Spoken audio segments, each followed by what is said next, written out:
Dear students, future French teachers, bienvenue to CARRUS PRO, the career designing program, which is organized to celebrate the International French Teachers Day, which was yesterday. And we are still in the mode of celebrating. And this is an initiative of AIFPRO, the Association of Indian French Professionals and Researchers, in collaboration with Institut Français India. And this is a webinar reuniting thousands of French students from more than a dozen universities and colleges in India. And this is the first and the biggest career designing webinar for French students in the Indian history. Okay, and this webinar unites students from all parts of India with 500 plus participants today. This webinar goes live too on YouTube. In case if someone has a connectivity issue, you can catch it up on YouTube. And my hearty welcome to the students of JNU, Jawaharlal Nehru University, Delhi, the Delhi University students, the IFLU students from Hyderabad, and the Banaras Hindu University, from Osmania University, from Pondicherry University, Madras University, Doon University, Madurai Kamaraj University, University of Pune, University of Rajasthan, Amity universities, and countless colleges from different regions. I thank all the head of the departments of French and French lecturers and teachers who have spread the word about the webinar. Those who have really, who had a concern for their students, they always encourage students to participate in these kind of events, and a big respect to all those teachers with very good intentions. To enter into the webinar, let me tell a few things about the main objective of the webinar. So a small experience I would like to share from my personal life. And when I was a student, I was really craving for contacts. People, I was searching for people who could help me to become a French teacher. And it was a time when there was no social media. And what happened was, it was very difficult for me to reach the right kind of people. And it was a hard time for me, and I was not aware of the different opportunities around me, and I didn't know whom to approach. And to find the right courses, the right teacher training programs to become a French teacher, it was always a challenge. And there was one director named Monsieur Luc Motet of Alliance Française of Chennai, I remember, encouraged me to do a Formation Initiale des Profs. That was a basic teacher training program in French, which was organized by Alliance Française of Chennai in the year 2000. So that is 21 years ago. When I was doing my oral exam of DELF A6, this is the old pattern of DELF. Many teachers here would know about this old pattern, which doesn't exist anymore. I was doing my A6 exam at that time, and it was a very different, DELF exam for me. And what happened was, I became a teacher at Alliance Française of Pondicherry thanks to this training program at the age of 17. So, I was very young when I started my teaching career. After completing my diplôme de langue and this teacher training program recommended by Mr. Luc Motet at Chennai. Hadn't he told me about this, I would have never become a French teacher in such a young age. And now it's not the case. Now it's not the case. We have social media. And of course, we have Institut Français India, who works hard to diffuse all the information about the training programs, thanks to the different attaches of each region. So we have today Mr. Eric Perotel from the South Zone. Okay, we have Mrs. Marilyn Leda from the North Zone. The other zonal attaches, have been contributing regularly to diffuse all the information. These kind of information we were unable to get, a long time back. So, and moreover, we, AIFPRO, the Association of Indian French Professionals, we are here and we have grown to help French professionals and especially students aspiring to become French teachers. So we are now actually in a world filled with pandemic challenges. Now we know, we have a lot of challenges these days, but I would not say pandemic challenges, but I would say pandemic facilitated opportunities, because I feel that we have to take the positive side rather than the negative side of the pandemic situation. So this is the time to reflect, to know how to reach a goal and easily reach the top of the ladder. So this webinar is not just a webinar, but a point from which many students can build their career. This will change your focus. You're going to start designing your future right now from this point. And all the best. And let's begin.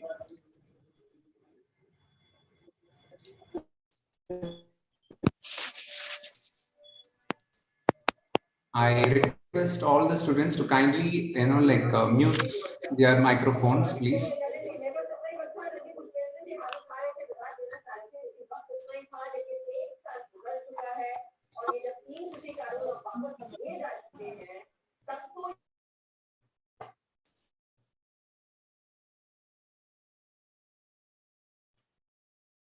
So I'm going to start, my introductory speech. I'm going to present the different kinds of options available for you, the French students. So what are the different career options are there? But I'm going to give you just a rough introduction I'm going to give. Then we have the wonderful experts here, and I'll be introducing them to you now, who will be explaining you, what are the different avenues possible in each category.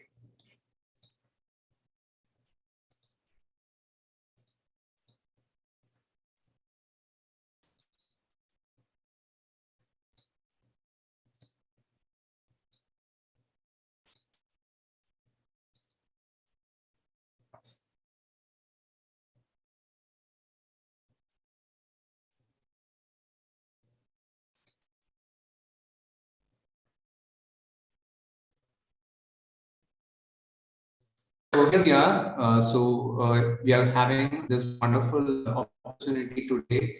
All the French students, as I said, you're going to start designing right now your teaching career. Okay. So first, what I would like to say is, il faut suivre notre passion. C'est quoi votre passion? What's your passion? There is always a burning passion in you.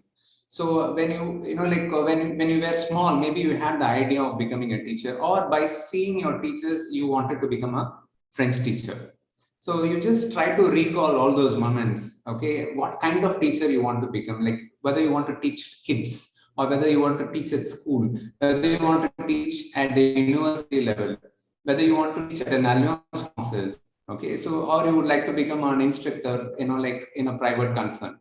So there are a lot of options. So just think about all these moments, recollect them, and start thinking about it, like start dreaming about it. As I said, there is always an inner child in us. Okay, so we always have this inner child. You have to nurture that inner child. The inner child gives us all those ideas. It'll tell you like, okay, you can become a teacher. So just listen to that, okay, and the pursuit of professional excellence, awaits you. So what is the best way to predict the future? So you're all French students, okay. What is the best way to predict the future? For this question, what could be the answer? The best way to predict the future is to create it. For example, you're going to create it right now during this webinar. During this career webinar, you're going to create it right now. So how to create it? So all who are here, how to create it? You have to first wake up.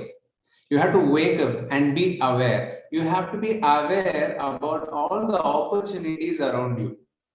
So if we are not aware about the opportunities, we cannot grow. So if you want to make your dreams come true, the first thing you have to do is wake up.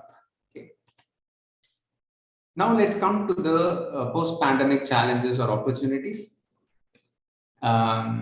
So here, what happens is, like, as I said, like, we need not think about the negative side. Let's think about the different opportunities we have.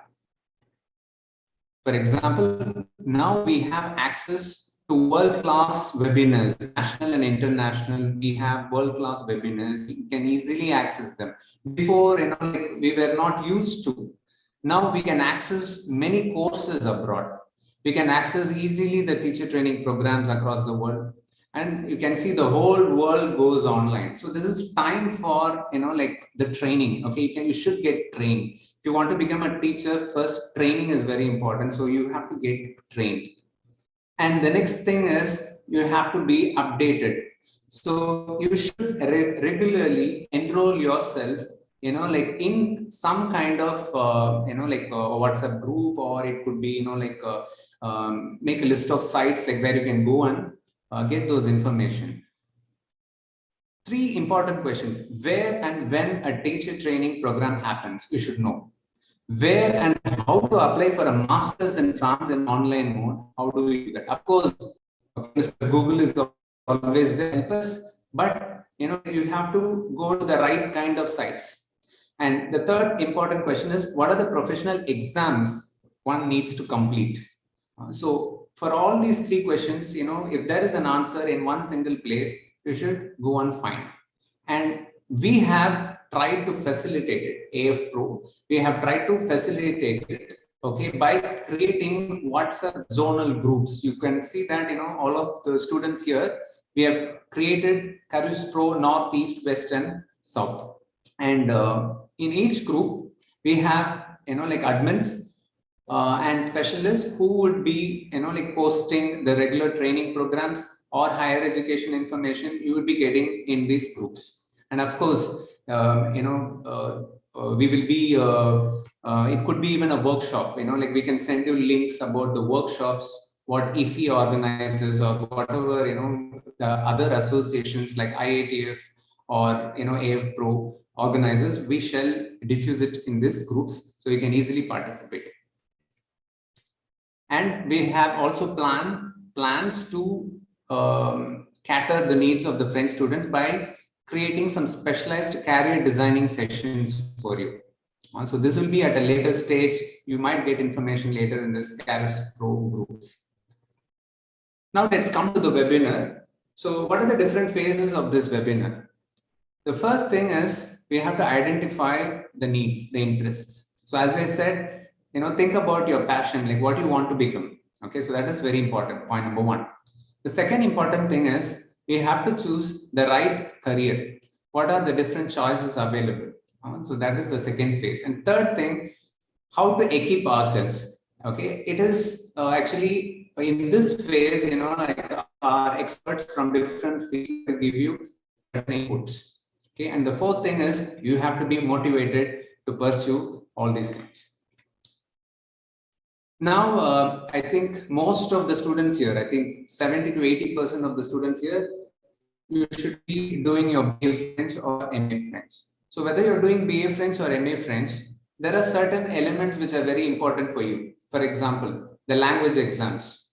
It is good to complete a DELF B1, B2, C1, C2. Okay, so whatever, like some language exam, okay, is needed, and especially try to reach the maximum, the C2 level, before you complete your course.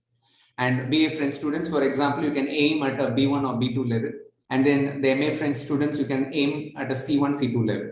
So try to appear for these language exams. The second thing is you can think about the different teacher training certifications which are available. And of course, if he organizes certain training programs, okay, so you can enroll and participate. And you have this program called AIFPRO. And in case, okay, you have completed, and like, let's say you're practicing, you're teaching somewhere and you want to do this AIFPRO. We have Mr. Guillaume here today to talk about AIFPRO. And in case you want to become a teacher at Alliance Française, he will also tell you what is the eligibility. And the third thing is ProFlu Plus. ProFlu Plus is it is a training program through the distance mode. this is an official certification of France Education Internationale, which gives you the necessary skills to become an efficient teacher. So we have Ms. Marilyn Leda from the Institut Français, who is going to talk about Pro Plus. And then we have this BELT programs, which the AFI organizes as well. Then the third part is the higher education in France. What I would say is, like, though you might be doing a BA French or an MA French in India, I would always suggest you to do some course parallelly in France, which is always possible. You can take a Master FLE, teaching French as a foreign language. You can take a course through the distance mode, or any other masters, like maybe it could be literature, or it could be, like anything related to French. You can do a parallel masters to reach the international standards. The next important thing is UGC exams. Let's say you want to become a teacher a lecturer in an university. We have NET exam, and like when you get a higher score, you get the junior research fellowship.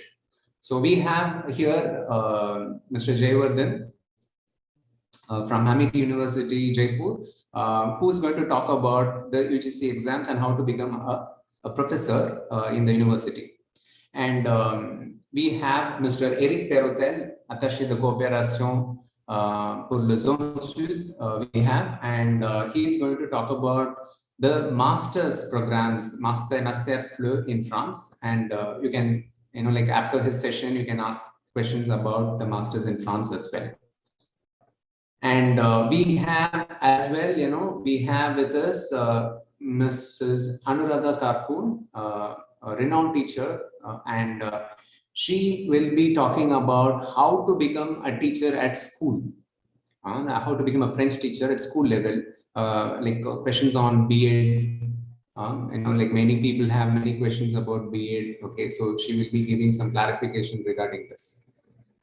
So 3 major categories today, like teaching at school, teaching at university, and teaching at Alliance Française. So Mrs. Anuradha Karkun will shed light on like how to become a teacher, a school teacher, a French teacher at school.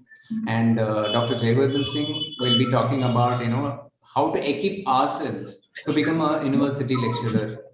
And of course, we have Mr. Guillaume Grandjean from Alliance Française of Delhi, okay, who's the director, and he will be talking about the prerequisites to become a French instructor at Alliance Française, and he will talk about the AIFPRO program, which is a diploma, which is an official diploma useful for French teachers. And to all these people, we have 2 common courses and trainings. As I said, you want to do your masters, for example, in France, or you want to do some teacher training programs of Institut Français India, we have Mr. Eric Perrotel, who will be talking about like all these elements. And Mr. Eric Perrotel is attaché de coopération pour le français, zone sud. And we have Mrs. Marilyn Leda, who will talk about Pro Plus, the international certification for French teachers. It is something like a DELF for French teachers. Like we have DELF for students. Let's say imagine a DELF for teachers, and that's going to be Pro Plus, very interesting one. And Mrs. Marilyn Leda comes from Delhi, and she, she takes care of the northern zone, and she's attachée de coopération pour le français for the north zone. So now let me call Mr. Guillaume Grandjean. Arun Kumar, juste Guillaume a été déconnecté, il a eu un problème d'internet. Est-ce que tu pourrais le laisser rentrer dans la... Ah, c'est bon, bon, je l'ai fait, je viens de le faire.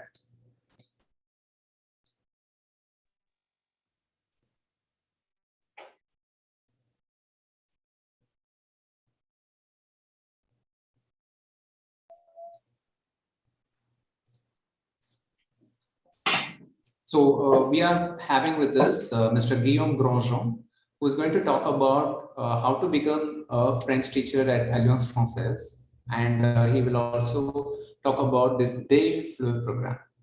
So welcome, Mr. Guillaume.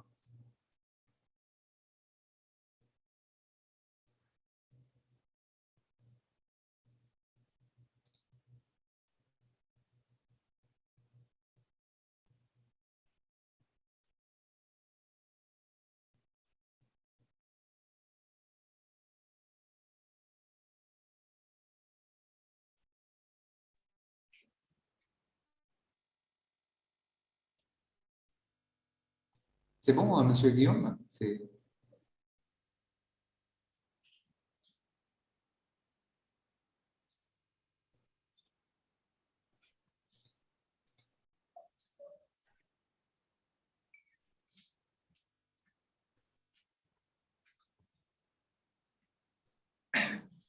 I think Sir needs to unmute himself. Yeah, 1 second.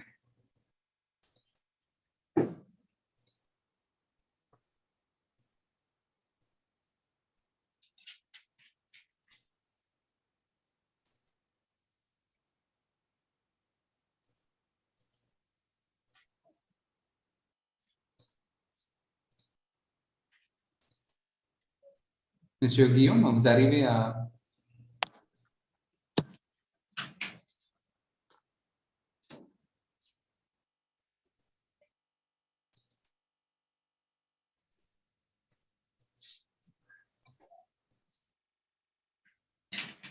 Bonjour Arun Kumar, est-ce que vous m'entendez? Oui, oui, très bien. Oui, je vous entends. Est-ce que vous m'entendez? Oui, je vous entends. Vous m'entendez très bien? Ok, parfait. Excusez-moi, j'ai des problèmes de connexion. Et des D'accord. problèmes de vidéo aussi, comme vous pouvez le voir. Merci beaucoup Arun Kumar pour cette première présentation, cette introduction sur l'enseignement du français en partageant votre expérience très intéressant. Donc, je suis Guillaume Grandjean, directeur des cours à l'Alliance française de Delhi. Et ce soir, je souhaite vous parler du DUFLE, du diplôme universitaire de français langue étrangère. So I will switch to English because most of the people here doesn't have, I mean, you are learning French, you are on the way to become a French teacher, but in order for everyone to understand, I will speak English. So basically, this DUFLE program, it's a formation initiale, so initial training. It means that it's for people who have never teach before. I mean, they never taught before, and they want to have a first experience, a first, knowledge in order to teach this beautiful language.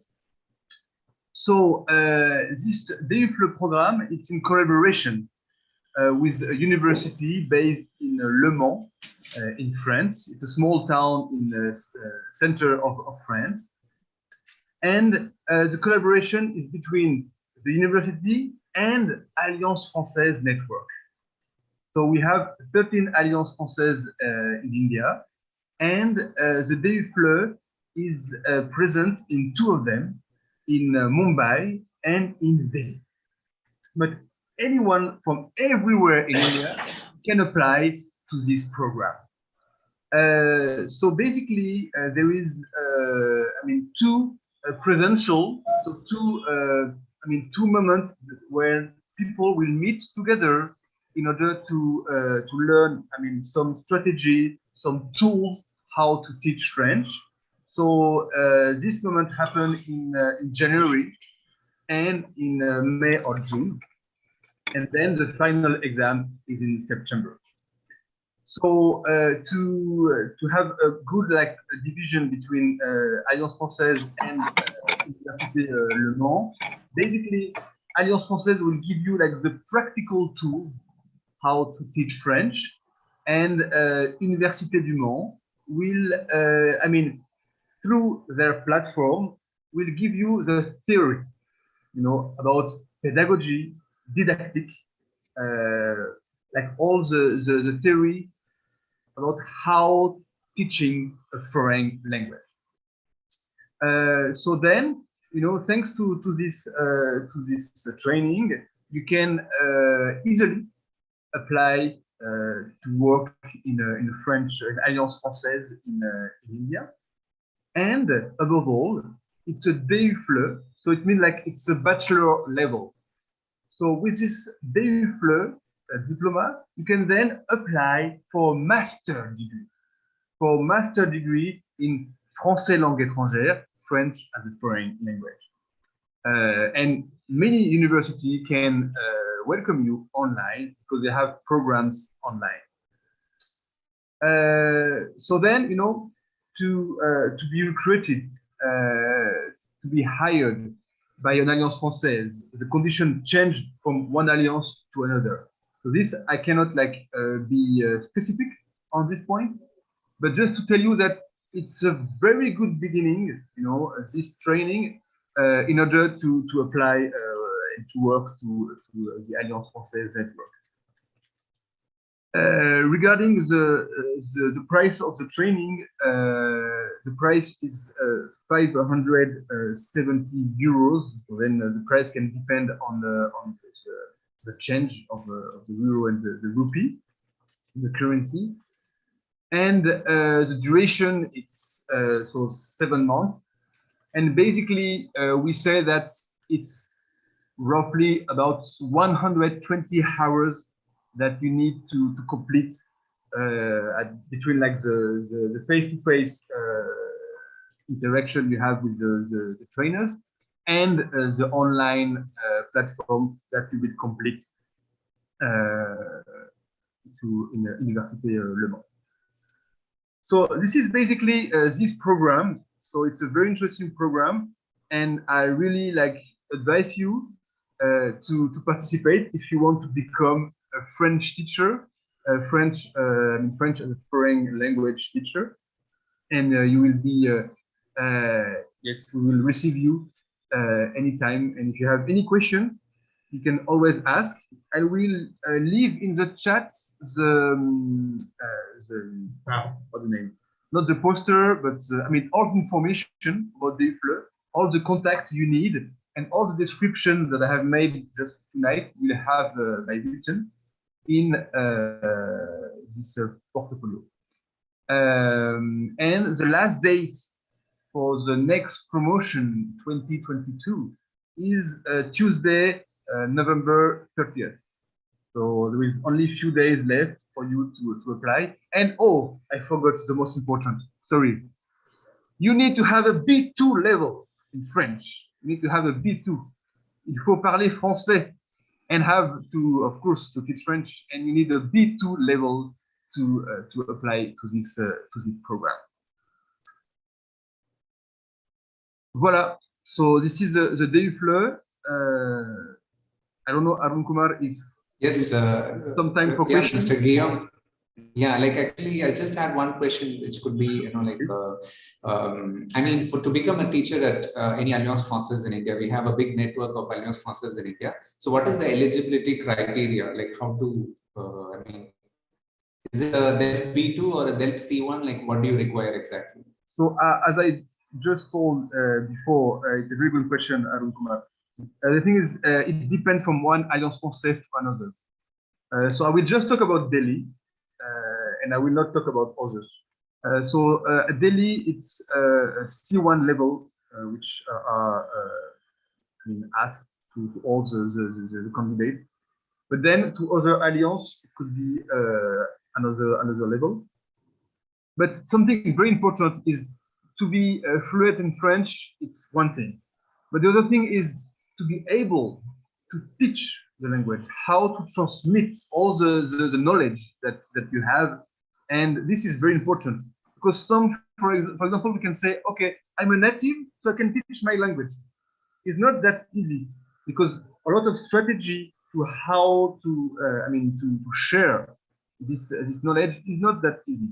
So then why, I mean, there is two aspects. There is the linguistic aspect and the pedagogical aspect, which is very, very important. Thank you, Mr. Guillaume. Actually, from the crowd, you know, there is a question like to apply for the AIFPRO, you know, like would you validate a master? Est-ce que vous validez un master au lieu d'un niveau B2? So the master. Okay, so the master, if you have a master in France, of course, I mean, it has a value as a B2. But a master in India, this it depends which master it is. If it's a master in French, we can consider it the level. Sometimes we just do a small test, like a oral test, just to be sure that the level is high enough. But it needs to be a master in French. So it can be a master's in literature, French literature or linguistics that should do. Okay. Merci, Monsieur Guillaume. De rien, un plaisir. I just shared the two documents of the AIFPRO in the chat. There is two PDF files for you to have all the information you need. Okay. So Mr. Guillaume has shared, PDF files, for students who already have a B2 and who would like to do the AIFPRO. And please make a note of it. He has made a mention about the deadline to apply for the AIFPRO, and I think it's 30th November. So please make a note of it. Yeah. Do you have any questions among the crowd? I think because Mr. Guillaume will be shortly leaving. Excusez-moi, Aaron, il y a beaucoup de questions dans le chat. Les gens, ils ont posé beaucoup de questions. Oui, en fait, pour Guillaume, en fait, j'ai déjà posé la question. Oh non, j'ai vu d'autres questions. Oui, ça concerne l'assistanat, plutôt. Ah, d'accord. OK. Ouais. En fait, Allô, il a répondu. Yes. Alors, est-ce que je peux poser une question, monsieur? Oui, Bhavna. Oui, j'aimerais demander pour moi, j'enseigne dans le collège de gouvernement. Alors, pour les enseignants comme moi, est-ce que je dois choisir le DU-FLE ou le Pro-FLE? Voilà, Monsieur Guillaume. So this is a very good question. Thank you. Thank you, Bhavna. So DU-FLE, it's an initial training.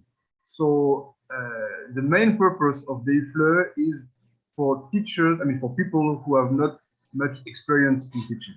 But then it could be good for a teacher who learned, by himself or herself and wants to have some theory behind, But for someone who has experience, has a lot of experience of teaching French, normally the Pro-FLE is better because Pro-FLE, it's a continuous training.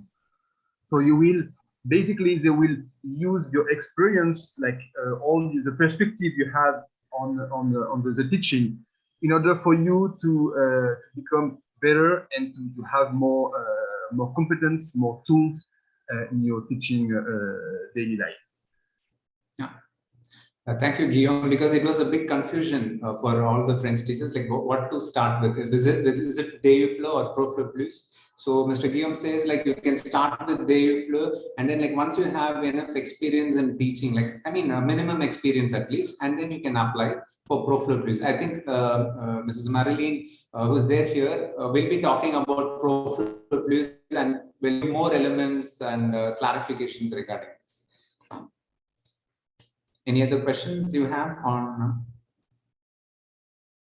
Yeah, there is a Guillaume, en fait, il y a une question.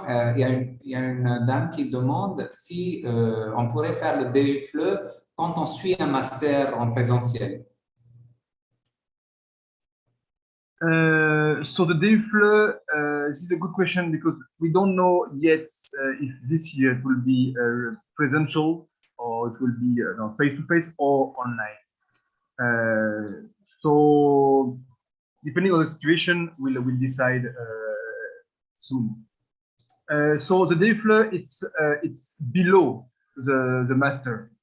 So if it's a master FLE, there is no much sense to do a DU-FLE because the master FLE it's much more advanced level than the DU-FLE.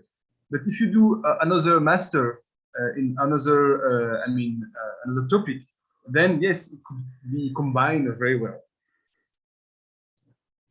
And for those students, French students here, an important point is, if in your starting point of your career, what you can do is before doing your master FLE, it is better to start with DU-FLE. That's what Mr. Guillaume says. You start with DU-FLE, then you move towards master FLE.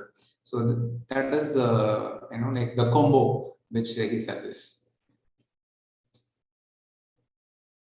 Okay, so now, merci beaucoup, Mr. Guillaume. And in spite of his busy schedule, Mr. Guillaume has come to give a session on DU-FLE and the eligibility criteria for Alliance Française French teachers. Merci beaucoup, Mr. Guillaume. Merci, Arun Kumar. Bonne chance à tous. Merci. And so now we have Mr. Eric Perrotel. attaché de coopération pour le français, zone sud.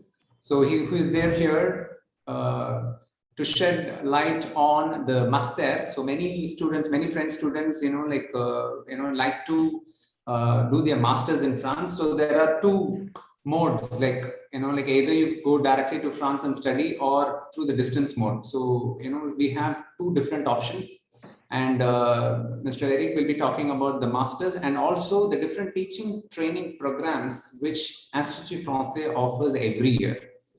So welcome, Eric. Bonsoir. Merci Haroun, bonjour à toutes, bonjour à tous et merci et félicitations Haroun pour cette très belle initiative de nouveau.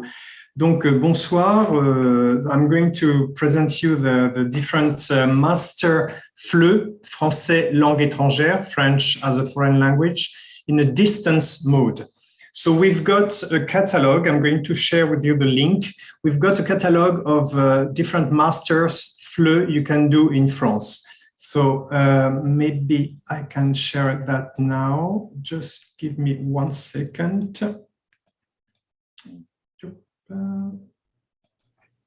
Right, so it's in the chat. Can I share my screen? Oui, un instant, Eric. Oui, c'est bon. Okay.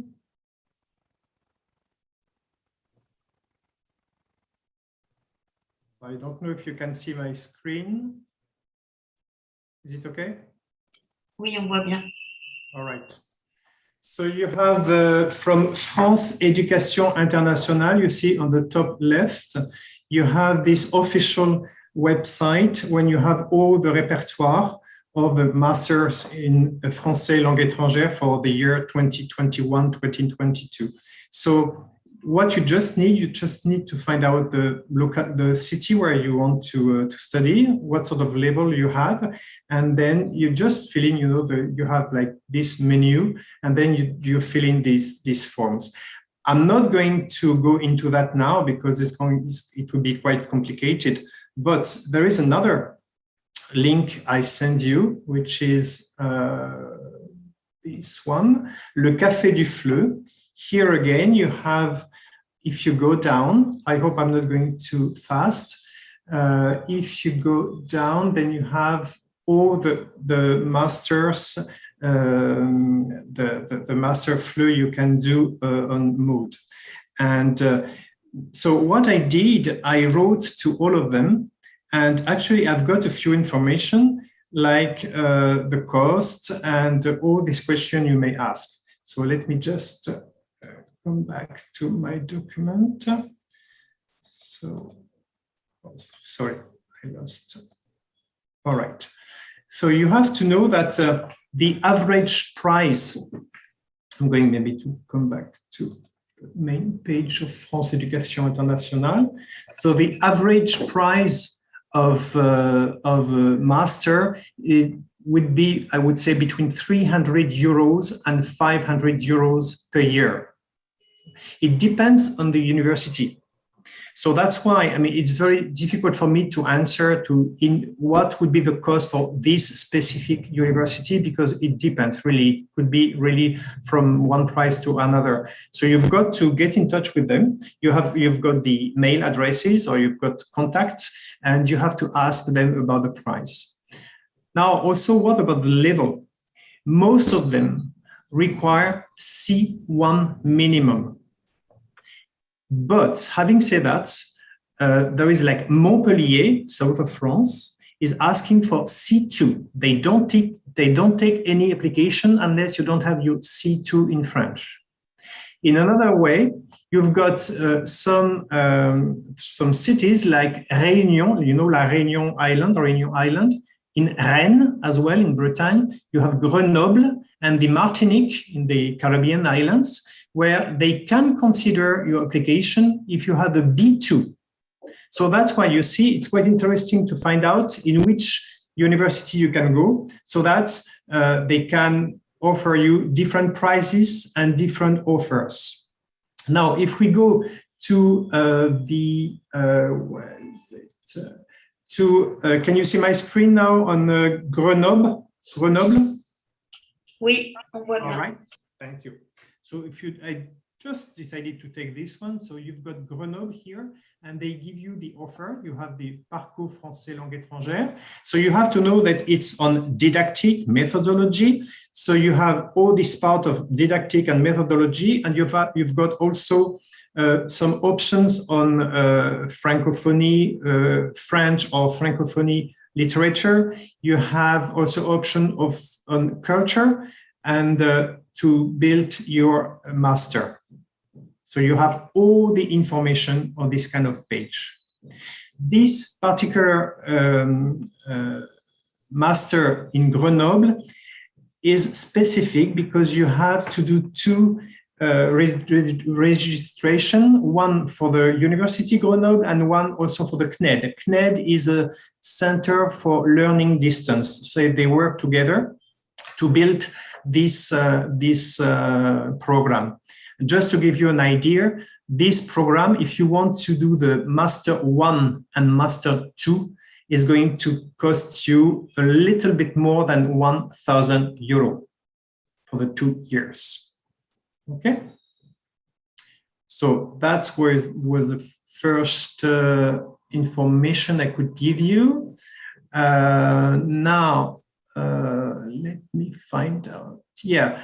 If you want to go to study abroad, then it's a different option. And I'm going to put you the link as well later. But the best thing you have to do is to get in touch with your nearest Campus France manager. Campus France is the work with the French embassy. We work together, and they have managers. We have 13 managers all over India.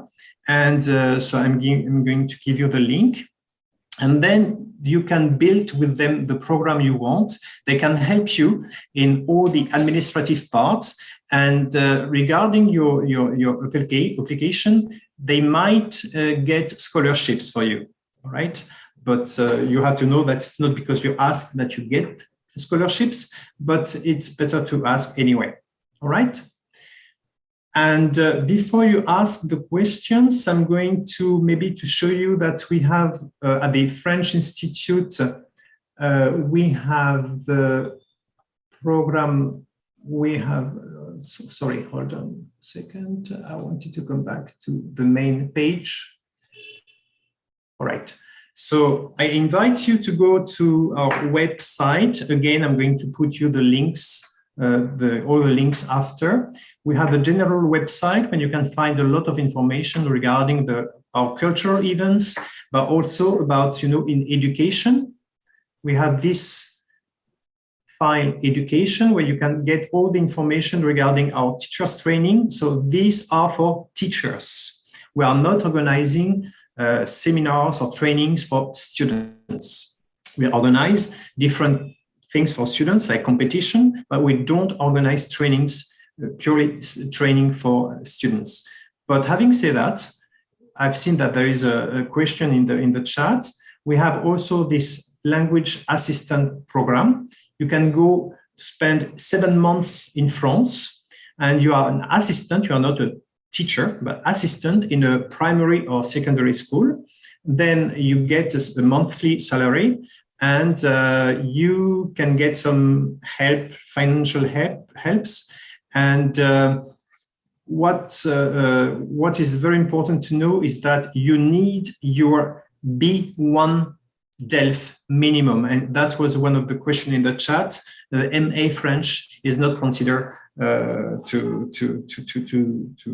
apply. So you need your B1 minimum, and also you need a grade 7.5 minimum at your IELTS, which is quite important. All right. Just to let you know that in 2011, we had 36 Indian students going to France for this program, and this year there are 178. So we are very happy about it. All right. So I will let you go on these specific pages so that you will get all the information. Now I'm ready for the questions if you have any, and I will put all the links in the chat. I will stop sharing. Monsieur, je voulais vous poser une question. Oui. Bonjour, tout Bonjour. d'abord, bonjour tout le monde. Et je voulais vous dire que je suis allé à Campus France pour poursuivre le cours de Master Flow en France. Oui. Mais il y a à peu près de 100 universités pour faire le Master Flow. Et c'est une difficulté de choisir les universités parce qu'il y a deux types d'universités, privées et publiques. Donc, public, il y a à peu près de 100 universités. Donc, comment on doit choisir? Et chaque université m'a dit que j'ai envoyé un message aux universités, mais chaque université m'a dit qu'au niveau C1, c'est suffit dans le C1. J'ai aussi fait mon DU Flow et mon Pro Flow. Mais c'est encore une difficulté de choisir les universités parce qu'en Inde, il y a le système scolaire qui fonctionne par le mérite, le système de mérite. Mais en France, chaque université dit, ah oui, ADALF, c'est suffit.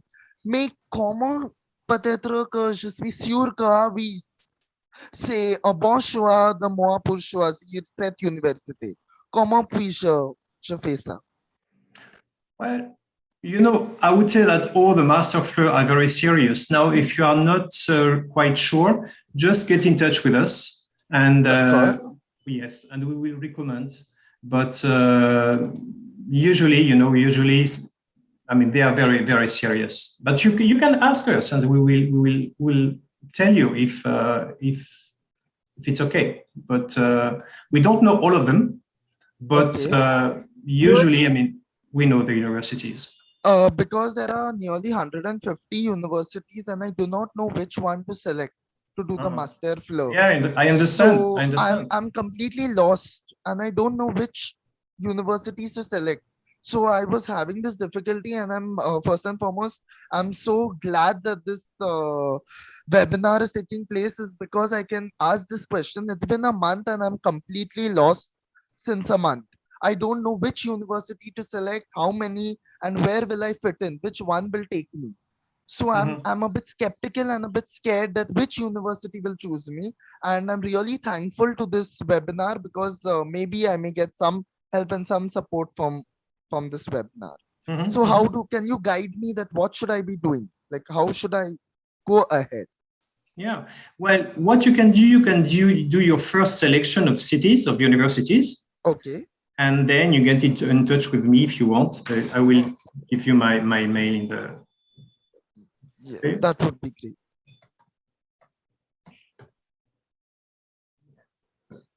Mr. Sherwin, like you belong to which city? I'm from Mumbai. Mumbai, okay. Then maybe what you can do is like, your Campus France counselor, no? Like you can just ask the person, like what are the best universities? Like, did you ask them like? Yeah. Well, actually, I'm going to put all the links, okay, now. So I put your email, please. So first of all, I'm going to put for everybody up. So this is for the Campus France manager. All right. I will give you the link for the French Institute in India. And so I put you the, yeah, you got the email links. ID.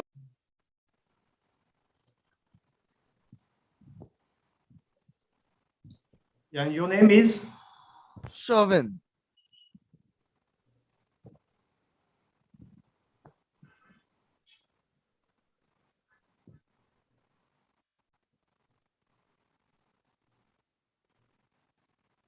Is there any more question? I do it.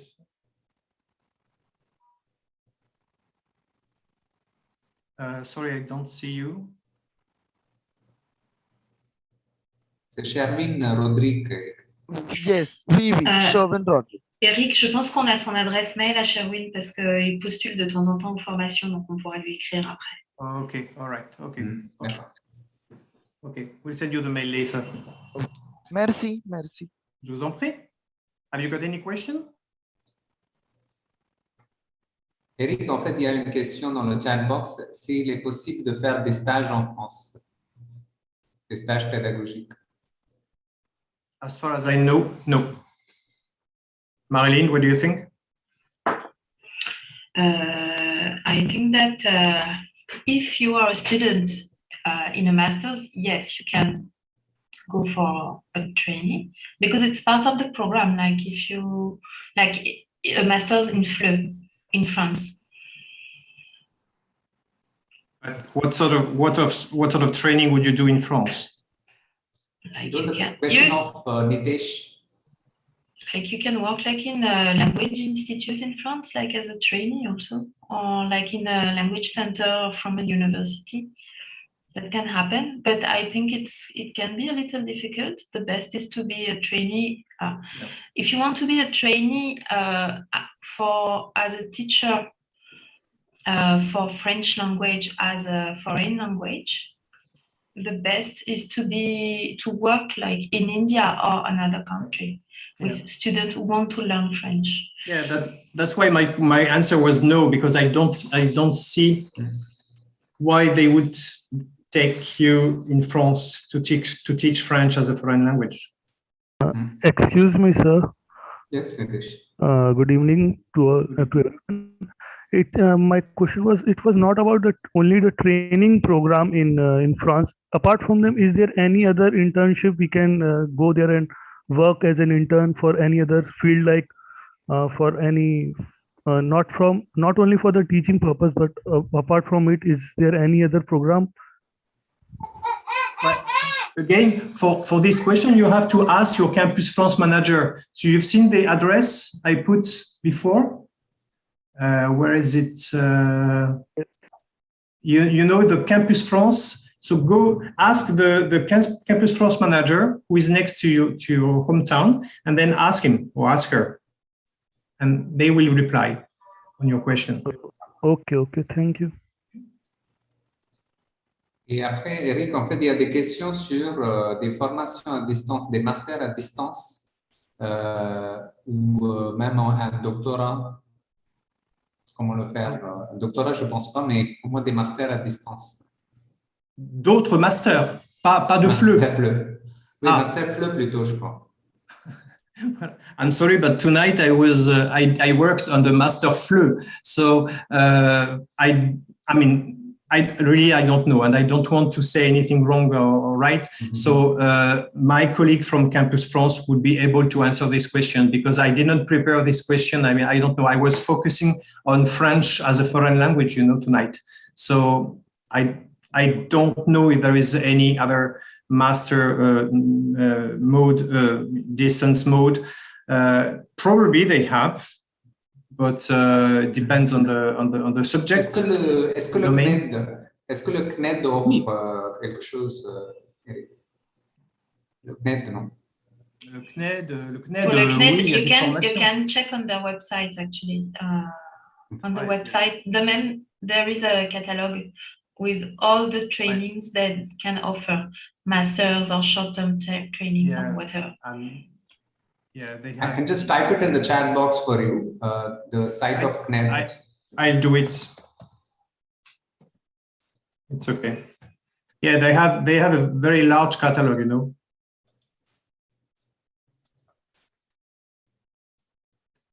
Okay.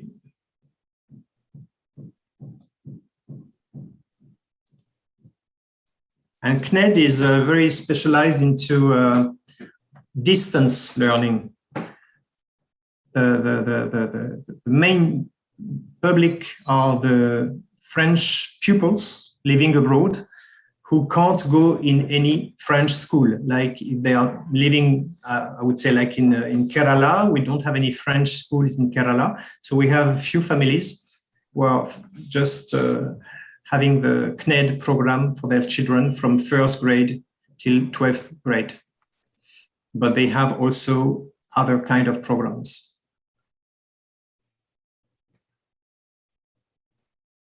What are benefits after doing Master FLE from France to work in India? Well, that's a good question. Having a Master FLE from France, then you can apply in the Alliance Française as a teacher. They might be very interesting, and if they have any position, of course, to offer, they might be very interested, and also to work in French in schools, in Indian schools. I mean, my colleague Anuradha will speak about it later, but it's always an asset in your CV, you know. Quelle est la différence entre le Master FLE en présentiel et à distance d'un point de vue pédagogique? Oui, il y a des différences because you don't have any training in front of students. So of course, I mean they have to adapt the mode of teaching. I would say, I mean, if you have the choice, it's better to take the présentiel, you know, to do this kind of master, because you can work with colleagues, you can teach, and people watch you teaching. So it's always better. But sometimes it's not possible. So that's why the Master FLE distance mode has been built for that.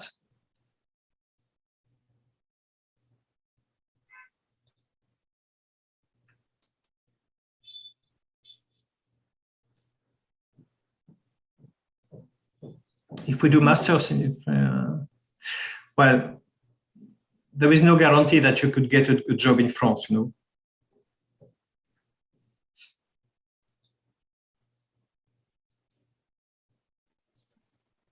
Excusez-moi, monsieur.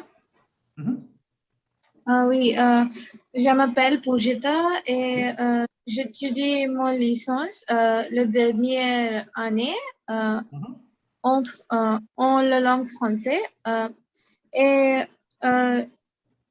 je veux être l'enseignant après mon licence. Oui. Any suggestions regarding the same?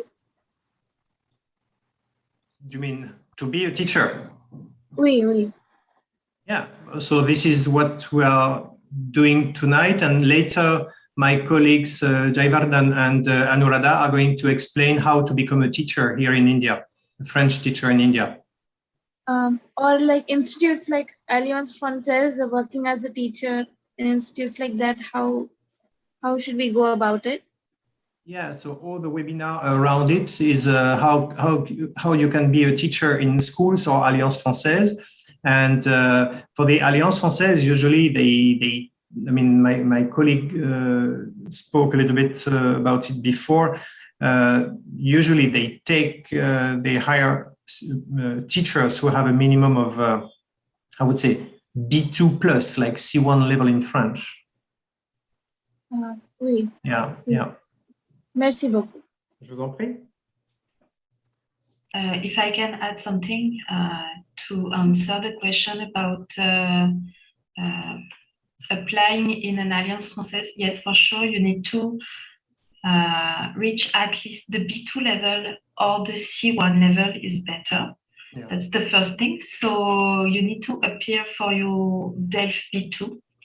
That's the first thing. And then they will train you if you are not already trained. So Guillaume told you about the FLE.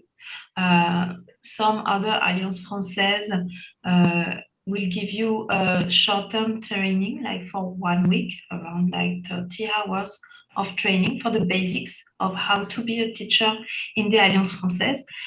But we would suggest you to maybe go a little further in your studies if you really want to become a French teacher. You can also study a master's in the Indian universities. They will teach you also the pedagogical aspects of teaching French. Yeah, you have some French departments. Like I'm thinking of of Madras, Pondicherry for the south. You have Hyderabad, you have Madurai. I mean, I'm not aware about north because I'm working for the southern part of India, but these departments have special, I mean, they are real French departments, you know. Yeah, in the north you also have like Delhi University, JNU in Delhi. In Jaipur you have the Rajasthan University. You also have Amity University, which is today represented by Javardhan Singh Rathore. So you have many universities who will help you also to reach your goal. All over India, yes. Mm-hmm. Excusez-moi. Oui. J'ai une question. C'est, is it necessary that we should to pursue masters in France? Is it necessary to do BA, or we can go through B2 level? To follow a master. Yes. Distance mode, right? Yes, sir. Well, as I said before, I mean, most of the universities are requiring the C1 level, you know, C1 level minimum. Some of them are requiring for the C2 level, and a few of them are asking for the B2. So of course you can sit your B2, but you need to show that you have your B2 to apply. You can't apply if you don't have your B2 minimum. Eric, en fait, elle demande si elle peut faire directement le master sans passer la licence. Ah. It depends of the university. Yeah. It will depend on the university and of your background. If you have already some experience, they may take into consideration your application. If you're a young student, I don't know how old you are, but if you're like 21, 22 with no experience, they will require a licence or a DFLE or some other certification in French language or in literature or something else. Yeah, they really look at your application and regarding the profile of the student, that they accept you or they don't accept you. But it's really like I've seen, like with Rennes or Réunion or Martinique, they told me that really it depends on the application of the student. Okay, sir. Thank you very much. Welcome. Shall we go on? Merci, Eric. I'll just try to summarize a little bit of what Eric said. Like the first thing, the French students, what you have to do is, like you have to reach the minimum language proficiency, like at least reach a B2 C1. Okay, so let's say you want to do a master's, like a minimum of C1 is required, and in certain universities they demand a C2. So that is very important. So, try to, like reach that level. So that is one point. The second point is like, whenever you don't get the right kind of information, the first name which has to come to your mind is Campus France, because Campus France exists in, like in different zones. You just type Campus France India. So you can try to email the counselor, schedule an appointment with them, and you can ask all the questions. I mean, in a very short webinar like this, we could not, give a lot of information, but your Campus France counselor can, sit with you and guide you the right way. And c'est bon, Eric, j'ai dit tout ce qu'il faut. Tout à fait. Mais c'est vrai que c'est extrêmement important aussi d'avoir des contacts avec les managers Campus France, c'est vraiment la profession d'orienter les étudiants vers les universités françaises et vers les formations. So, you did that in English, I did that in French. Merci, Eric. Now we have Mrs. Marilyn Ledin from Delhi. Okay, so she's the attaché de coopération pour le français from the northern zone, and she's going to talk about ProFLE Plus. So you have heard about DUFLE, and we were listening to Guillaume, who was saying that we can start with the DUFLE, and then a little bit later you can do your Profleur Plus. So now Mrs. Marilyn, she will explain you what is Profleur Plus and who can apply and when you become eligible to do this course. Merci Arun Kumar. Good evening everyone. Bonsoir à tout le monde. And thank you for this opportunity, Arun Kumar.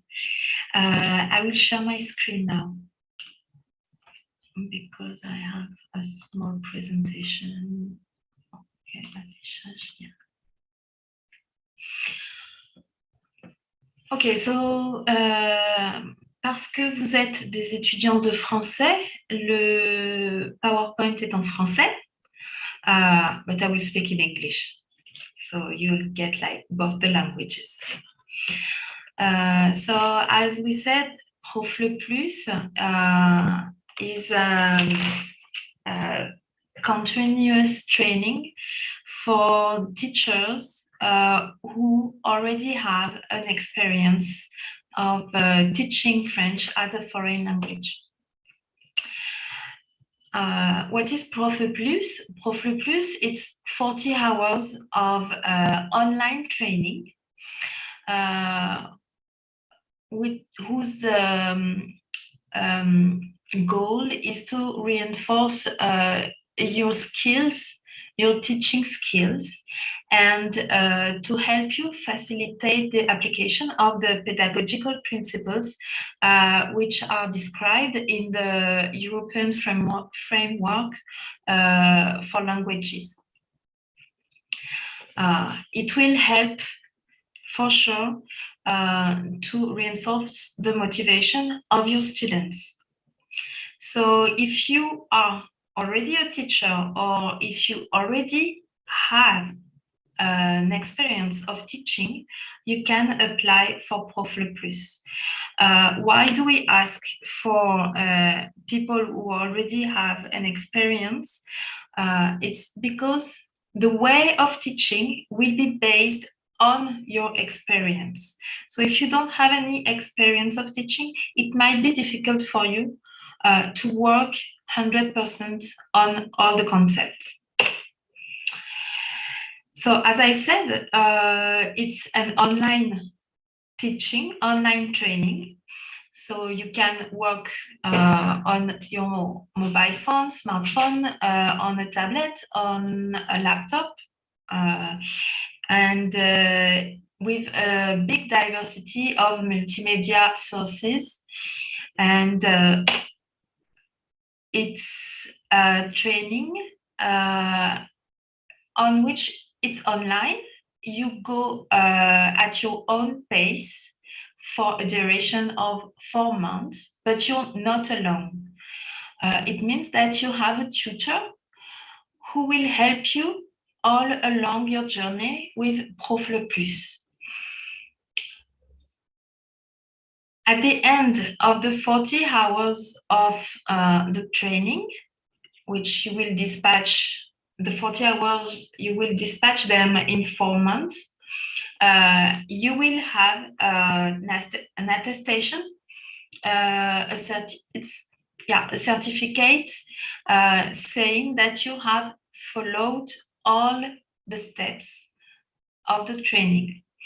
It's not yet the certification like the diploma, but if you have followed all the steps of this training, you can after that already apply with CNED, which is the Distance Learning National Center. In French, it's Centre National d'Éducation Pédagogique, to appear for the certification.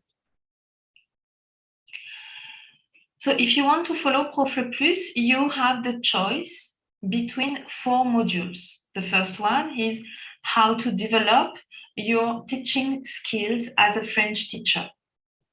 The second one is how to build pedagogical unit, which means like how to build your lessons with your students. The third module is how to animate a sequence with your students.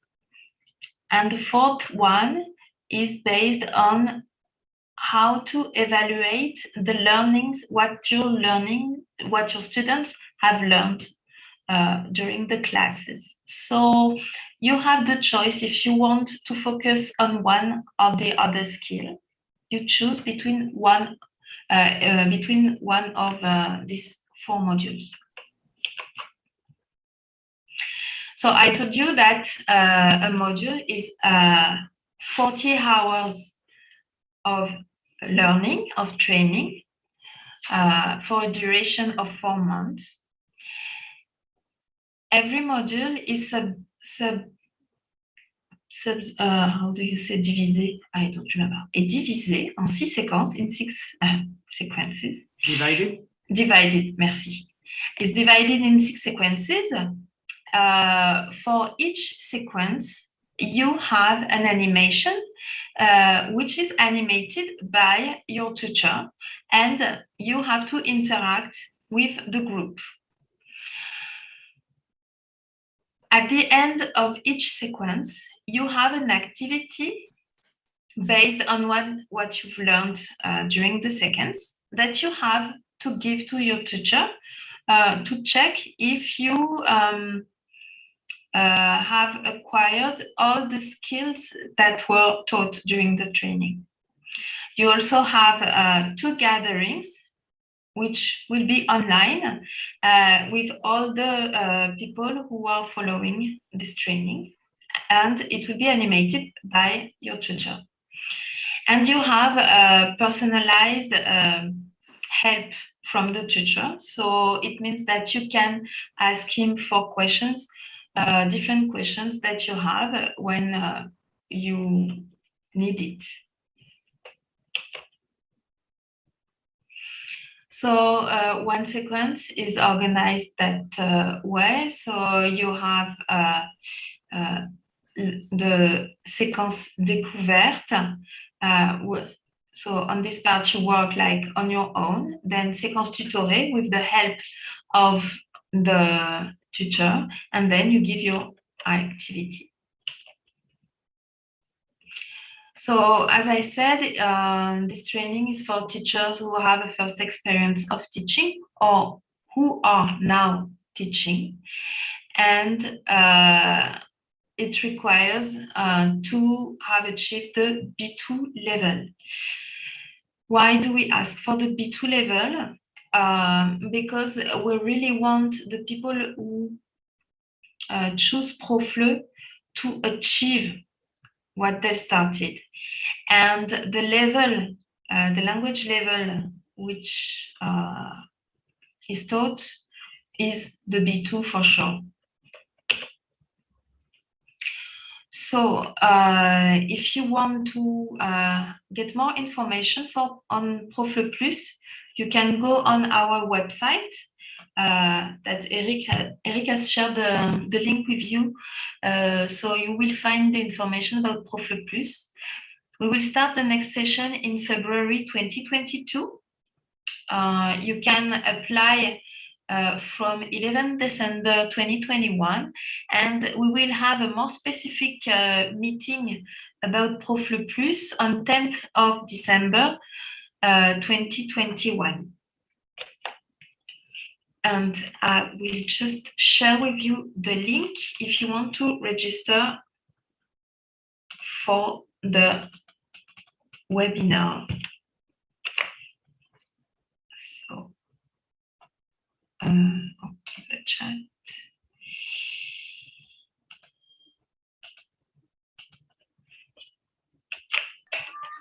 Hop, voilà. And I put the link of ProFleu Plus. And I am ready if you have any question about ProFleu Plus. Bonjour madame, is it better to go for course?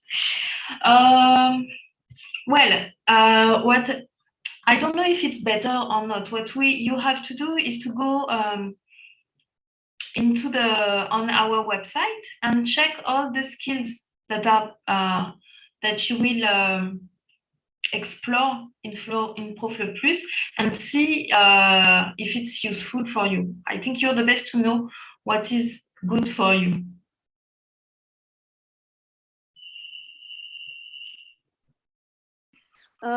Bonsoir, j'ai une petite question.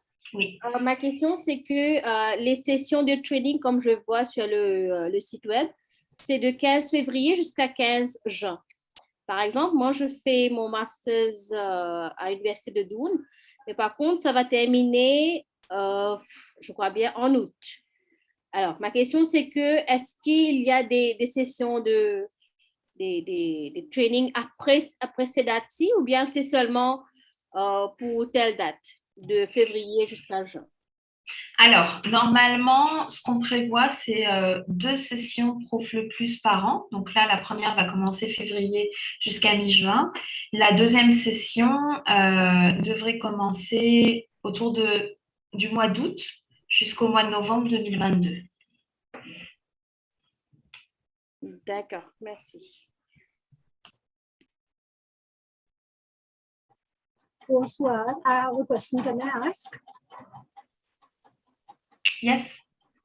Okay, so when you said that we need to have experience while teaching English, could you elaborate a little more on that? Maybe we need to have experience while teaching French in school or in advanced courses. Can you just elaborate a little more on that? Okay, so whatever experience you have as a teacher of language, as a foreign language, will be useful to follow Profle Plus. You don't need to be specifically in an Alliance Française or to be specifically in a school or in a university. Whatever experience you have will be good, because you will work on the basis of your own experience to increase your skills of teaching, and it will be specific to your context. Okay, okay, thank you.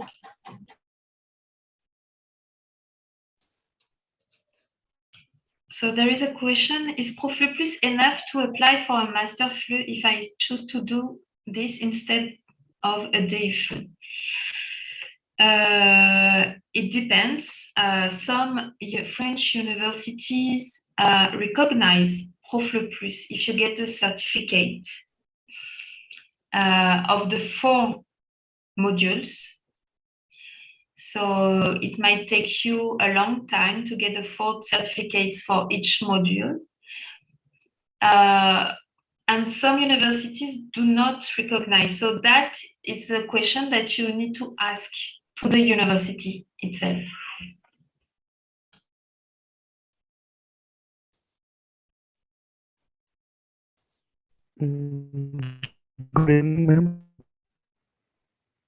What is the minimum experience required? Is there any search or like? Well, I would say like at least a few months of experience would be nice, because if you have only like 1 week of experience, I think you won't get enough material to work on it. So yeah, at least a few months of experience would be nice. And but if you just started like 2 months ago being a teacher, and if you want to work on it, Profle Plus can be a good experience. Okay. Good evening, ma'am. Good evening. Ma'am, I am a Garima and I have a question. I want to know that after completing master in French, how can work in embassies? How to apply for a job? Can you tell me about a little bit of information about it? I'm not sure that this is the topic of the meeting today, but if you want to apply for a job in the embassy, you need to go on the website of the embassy, I guess, and all the calls for application will be published on the website. Merci beaucoup, madame. Any other questions on Profle Plus? Yes. if I'm a student currently and I'm giving like private coaching to students, then also it is counted as an experience to apply for Profit Plus.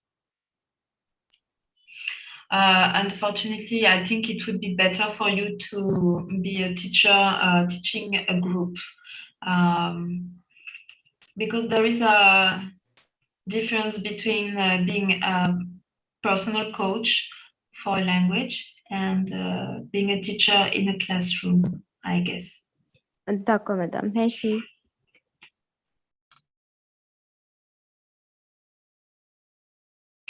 So there is an interesting question. The teaching experience could be in any language or specifically in French. So Prof Le Plus is initially made for French language teachers.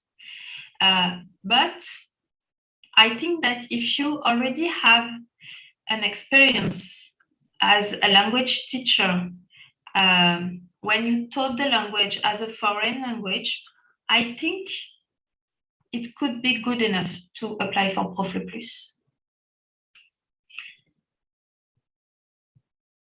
Can we opt for Prof Le Plus if we have masters and MPhil in French but don't have B2? So the B2 level is required. So we will check your level of French in French. If you don't have the B2 level, you can still apply. You still can apply, but we will check your level of French. Because usually what happens is that the masters in different countries are not necessarily built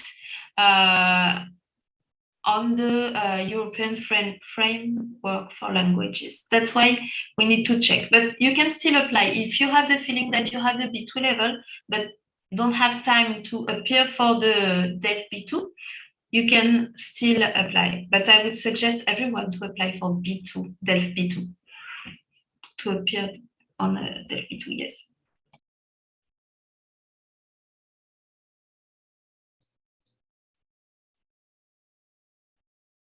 So last question that I see, I have master in French and 7 experience of school. Also working as a French teacher in school. Can I opt for Prof Le? Of course you can opt for Prof Le. You are like right in the target.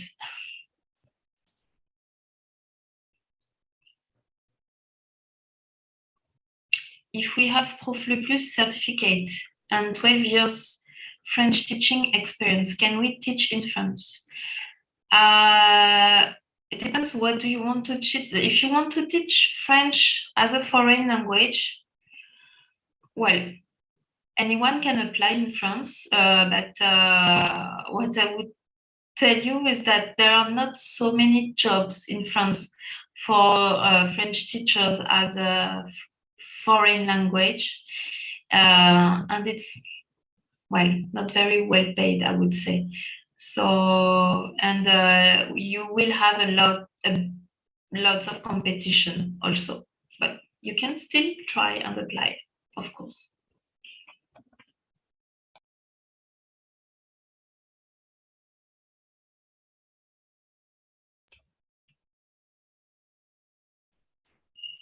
I don't know if there is any other question on Prof Le Plus. If I would like to add one small thing about DELF certification, DELF or DALF. You've seen that we insist a lot on DELF B2 or DALF C1 because the B2 level will open lots of opportunities to you. Whether you want to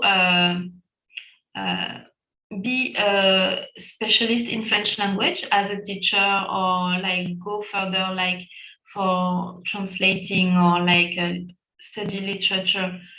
But also if you want to study in France in a public university, government university in France, they will ask you B2, a DEF B2, and it will be mandatory. So that's why we insist on B2 level. Bonsoir, Marilyn. Oui. A student of mine is asking me indirectly, is hesitant in asking me here. He's asking me, do we need to do all the levels of ProFlip or? No, so you have the choice. So it means that if you want to focus on a specific skill, let's say you want to improve your skills in evaluation, and you want to know more about how to evaluate your students, like to focus on one skill, maybe oral skills or like written skills, how to work on it. You can choose this module only. And then a few months after, if you want to work on another skill, you can, like, it's your choice. Merci. Certifications of ProFlip Plus is valid throughout the life. Yeah, it's like a diploma. But I would repeat that when you've done, if you do ProFlip Plus, if you work on ProFlip Plus in India, like online, only then after you can apply for the certification directly with CNED. But this is the first step. Excusez-moi. For example, the certificate, do we need to complete all the 4 modules to get the certificate, or just even if we complete one module, it's done? You can have a certificate for each module. All right, separately, even if we do just one module, and we need to connect to CNED to get the certificate, is it that? Yes. So after you've completed the module, so you get a badge. If you have like 6 or 7 badges, you can apply for the certification, and then you'll have a work to do, and you will have to explain your work on in front of a jury, and they will tell you if you get the certification or not. All right, so we apply it on the website. Is it like that after completing one module, for example, of CNED? Yes, exactly. All right. Thank you so much. Welcome. Okay, there is a question. Can you please tell which is better options, Masters in FLE from France or ProFlip Plus, and what is the difference between the two? We have explained what is ProFlip Plus and what are the Masters in FLE. So I think it's up to you to choose, considering your own context and your own objectives, I guess. So no one can choose for you.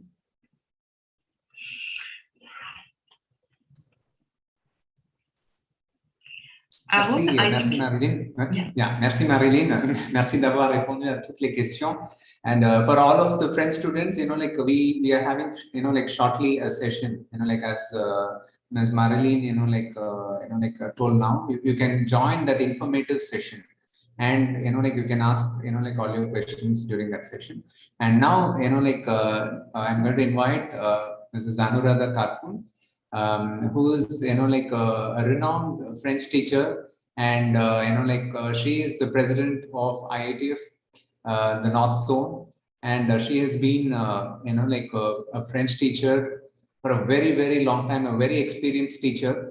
And it's a great privilege to like to invite Mrs. Anuradha on board. So she is going to elaborate about the different prospects of becoming a French teacher at school level. So yes, ma'am. You make me sound like a dinosaur, Arun. Well, bon, merci beaucoup, Arun, tout d'abord. Merci AIFPRO pour cette excellente initiative pour encourager les jeunes à commencer leur trajectoire dans ce beau métier d'être enseignant de français langue étrangère. Hein? Alors, merci toute l'équipe AIFPRO, Jay et Nishta aussi. Et So I will take off from where Arun left off about me. So bonjour tout le monde, and I can see a lot of youngsters over here. And let me tell you, my inspiration has always been youngsters, and that's why I'm at the school level. So to just give you a little insight into my trajectory, like Arun spoke right in the beginning. So I started off as a French teacher at a very, very young age, and I started with my formation initiale at the Alliance Française de Bombay at that time. And I started teaching at a junior college in Bombay, and then I taught in another college in Bombay, and then I moved to Delhi and I taught at the university, and finally one fine day, I found myself at school. And that was 20 years back. And I was excited. No, I wasn't. I was scared. I was very, very scared because there I was in front of me, a whole bunch of children who I felt, why don't they understand why I'm teaching? I'm teaching, they don't understand. Why do they not understand? I could not realize that they were not young adults, but they were little children. And I had to teach them differently. So let me take you into this beautiful voyage of being a school teacher, which I learned on the way. And let me tell you, it's a very interesting profession. So can I share screen, Arun, please?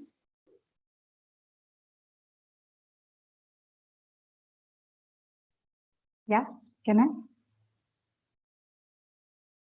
You can now, you can. So there we go. And yeah.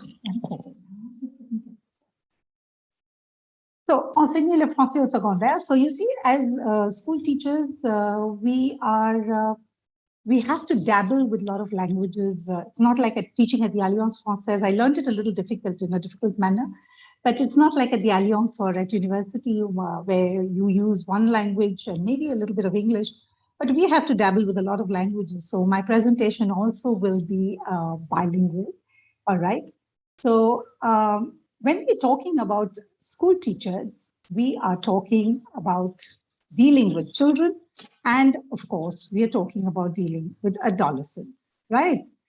Now, the first question that you people would rather ask me is that, is there really a place for French at the school level? I don't know if you all are aware of it, but French at school level has existed since very, very long, maybe more than a century, right? So earlier it was in convent schools, and then of course, now you have international languages in many of the curricula in different schools where it is as a second language, third language, or as an elective subject as well, okay? So you have many, many schools across the country where French is being taught today. So just to tell you, give you a little kind of aperçu into where French is taught. So in schools, I'm focusing only on schools, obviously. So if you can see on my screen, so there are over 1,000 Indian schools which are affiliated to the CBSE, CISC, ICSC, Cambridge, IGCSE, IB, etc., etc. And of course, not to forget the state board schools, where in many state board schools, we do have French, right? I am associated to a CBSE school. So there may be different variations in the other schools, but I will speak mainly from the point of view of CBSE schools. And of course, I can take questions regarding other schools as well. Now, just give you a few numbers in terms of numbers as a school teacher, where how many students are learning French. So if we look at about 6 lakh learners of French all over India, and if you're looking at 10,000 teachers across India in different, Alliance and university, etc. In terms of numbers, in Delhi itself, we have more than 1 lakh of learners, and then we have more than 6,000 teachers of French at the school level in India. So if you look at numbers, I think this number speaks volumes for itself, right?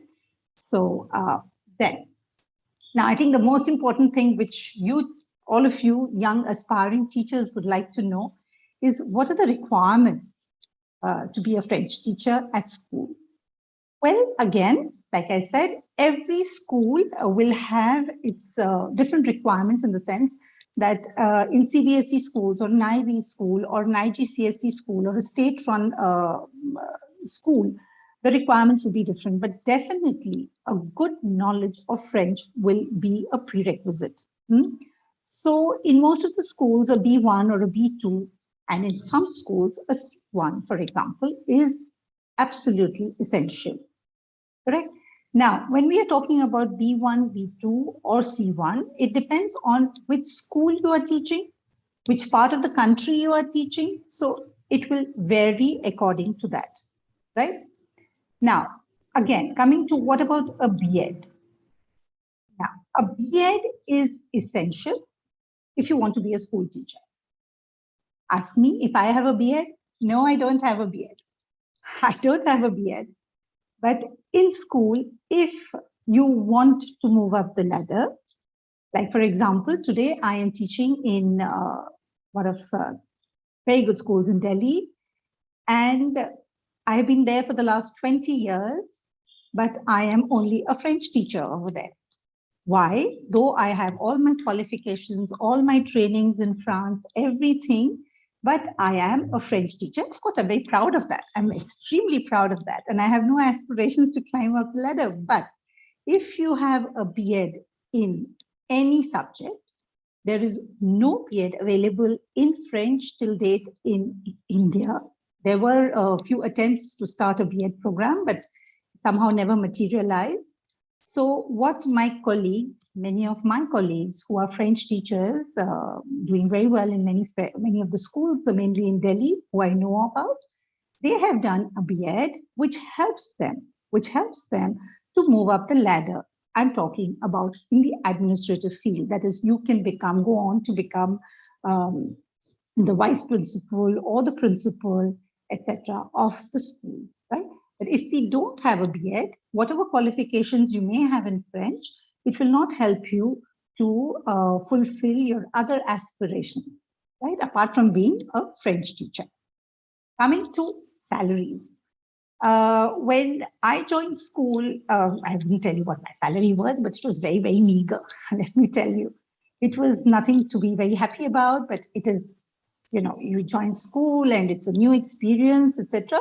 But today, let me tell you that today the salaries in schools, especially in schools where they follow the 7th Pay Commission and all the other requirements that the government fulfills for us, the salaries are pretty good. So it's just to give you a little bit of an example, if I may tell you that, I'll just go on to my next slide. Okay, let me see. Now, so we have 3 levels at the school level. One is the PRT, which is the primary trained teacher. Then we have the TGT, which is the graduate trained teacher. And then we have the postgraduate trained teacher. Basically, a French teacher at the school level will either be a PRT or a TGT. PGT French teachers are very few in our country because to be a PGT teacher, you must have French at class 11 and 12. So if you have French at class 11 and 12 and you fulfill the requirements, then you can become a PGT teacher. But of course, you must also have your B.Ed with you.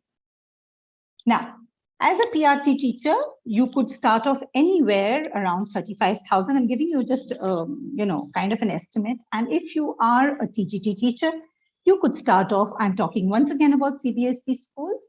I do not have much idea about the state board schools, okay? Because like I said, they vary from place to place, from region to region, from city to city.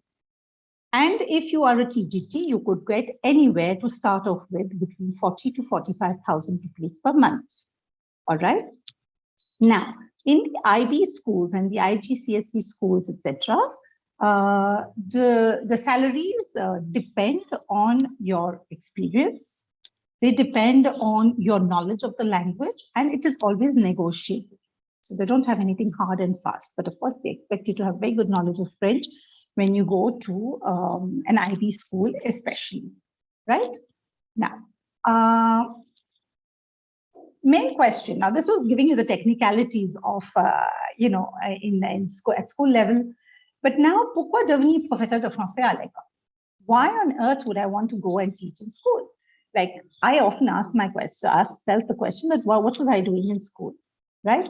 So there are two things that we can look at. One is that, well, I'm in school, I have to teach them whatever they have to learn to take exams, to take the board exams.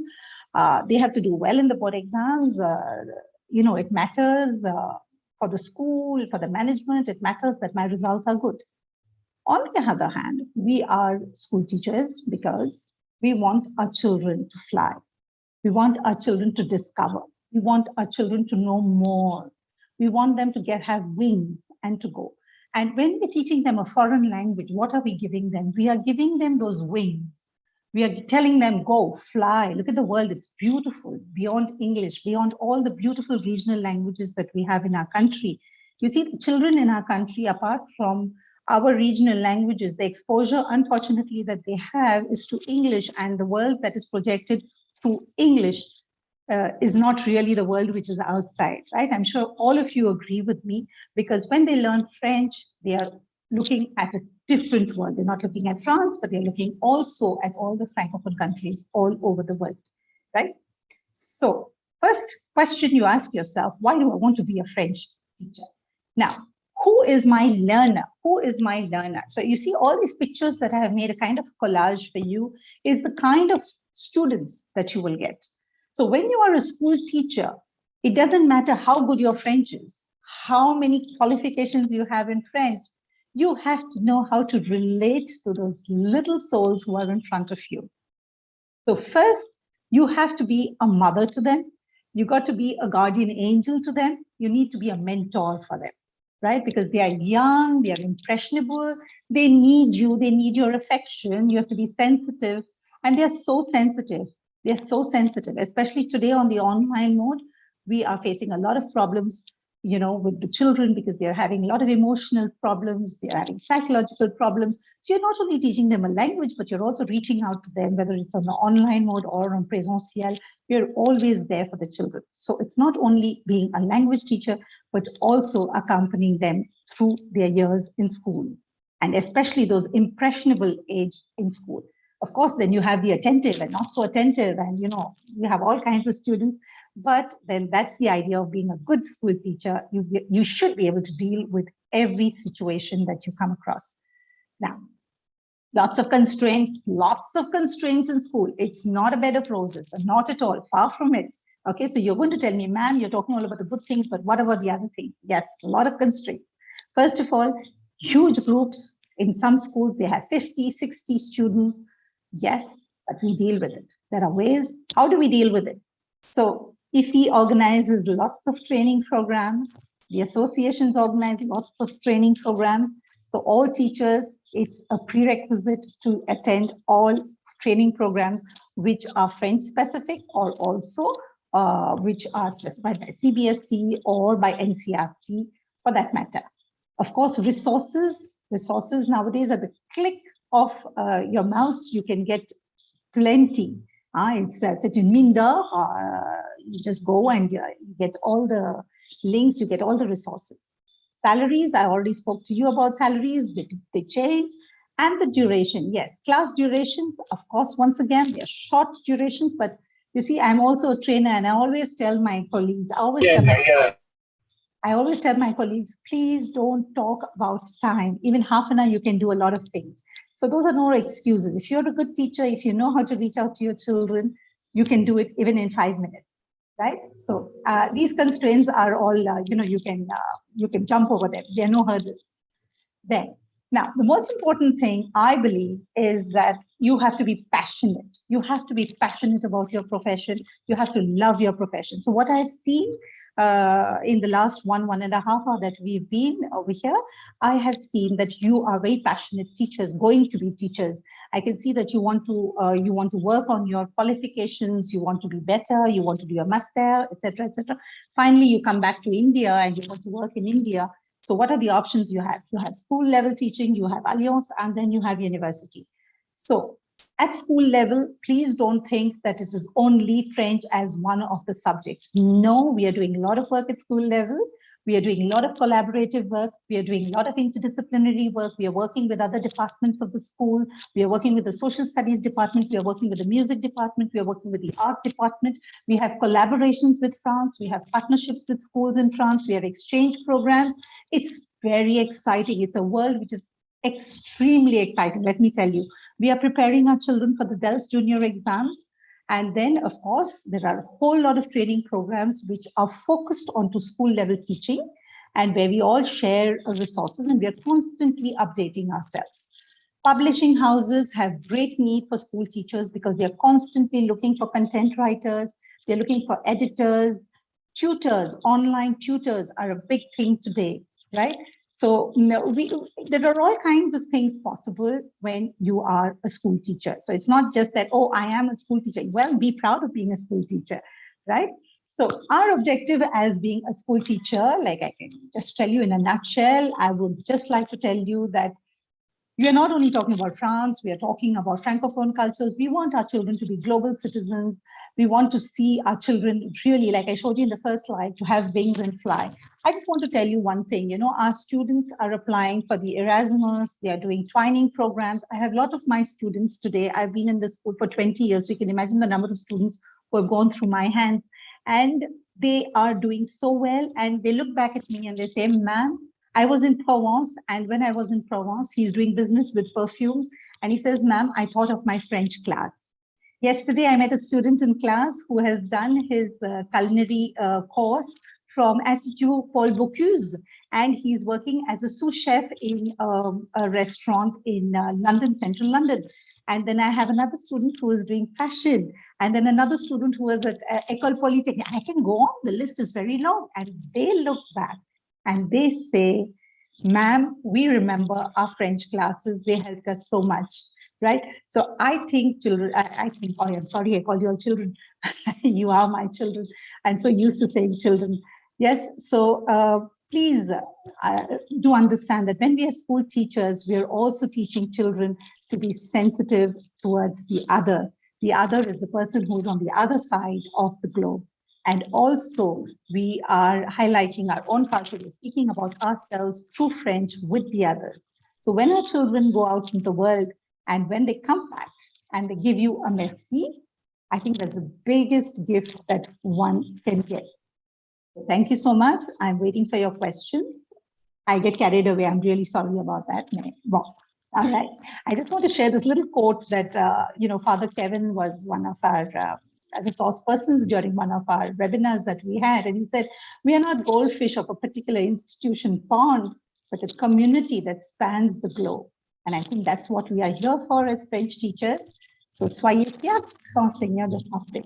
Merci beaucoup. Thank you, ma'am. Actually, it's truly inspiring, your words, and I feel like you have ignited the desire of becoming a French teacher at school. I think those who have the idea of becoming a French lecturer, I think they are going to change their mind. Maybe they are going to become a school French teacher. I feel that, Believe me, Arun, I don't miss teaching older students at all. And I think I'm going to retire. I will be retiring as a school teacher, and I'm proud of that. So it's amazing because, the main objective of this webinar is to give focus to the students. And many students, I feel like, in my zone, I feel that, students, they differentiate between, teaching at school and teaching at college and teaching at university. I feel like, teaching itself is something, I feel it's something great. Like whether it's a school, college or university, it doesn't matter. I feel that it's a very noble profession. And I think, we need a lot of patient teachers like you in Indian schools to teach French and, to inspire a lot of people. You were talking about your students who have been placed in different parts of the world. And I feel that, this session is going to create a lot of excellent French teachers. I'm sure, because they are so enthusiastic. I can see the kind of questions and, the kind of information they're looking forward. So we have a huge world of teachers coming in. Marilyn, Eric, look what India is doing. Participants, do you have any questions to Mrs. Anuradha? I can see one. Yeah. Can we get your presentation? Sure, of course. I'll share it with Arun and he will give it to you. Yeah. Good evening, ma'am. Nitesh? Yes, good evening, ma'am. Yes, please. Ma'am, I have a degree in French language. So, what would be the best subject to if I have to do my B.Ed? So, what will be the best subject to do my B.Ed in? Like, which subject will help me in my Look, in the you know career what yes. So what I would suggest is that probably when you did your graduation in French, you might have had other subjects at the side, right? So it could be science, or it could be maths, or it could be psychology. You know, if you haven't done, then you could probably do it in psychology, or you could do it in any other subject that interests you.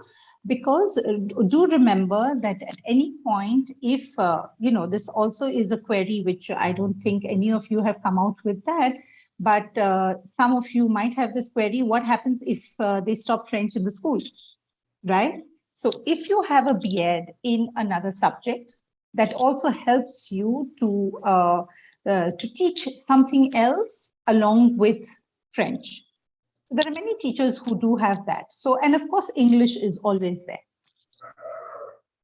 Did I answer your question? Okay, thank Excuse me, you. ma'am. Yes, yes, Neelam. Good evening, good morning.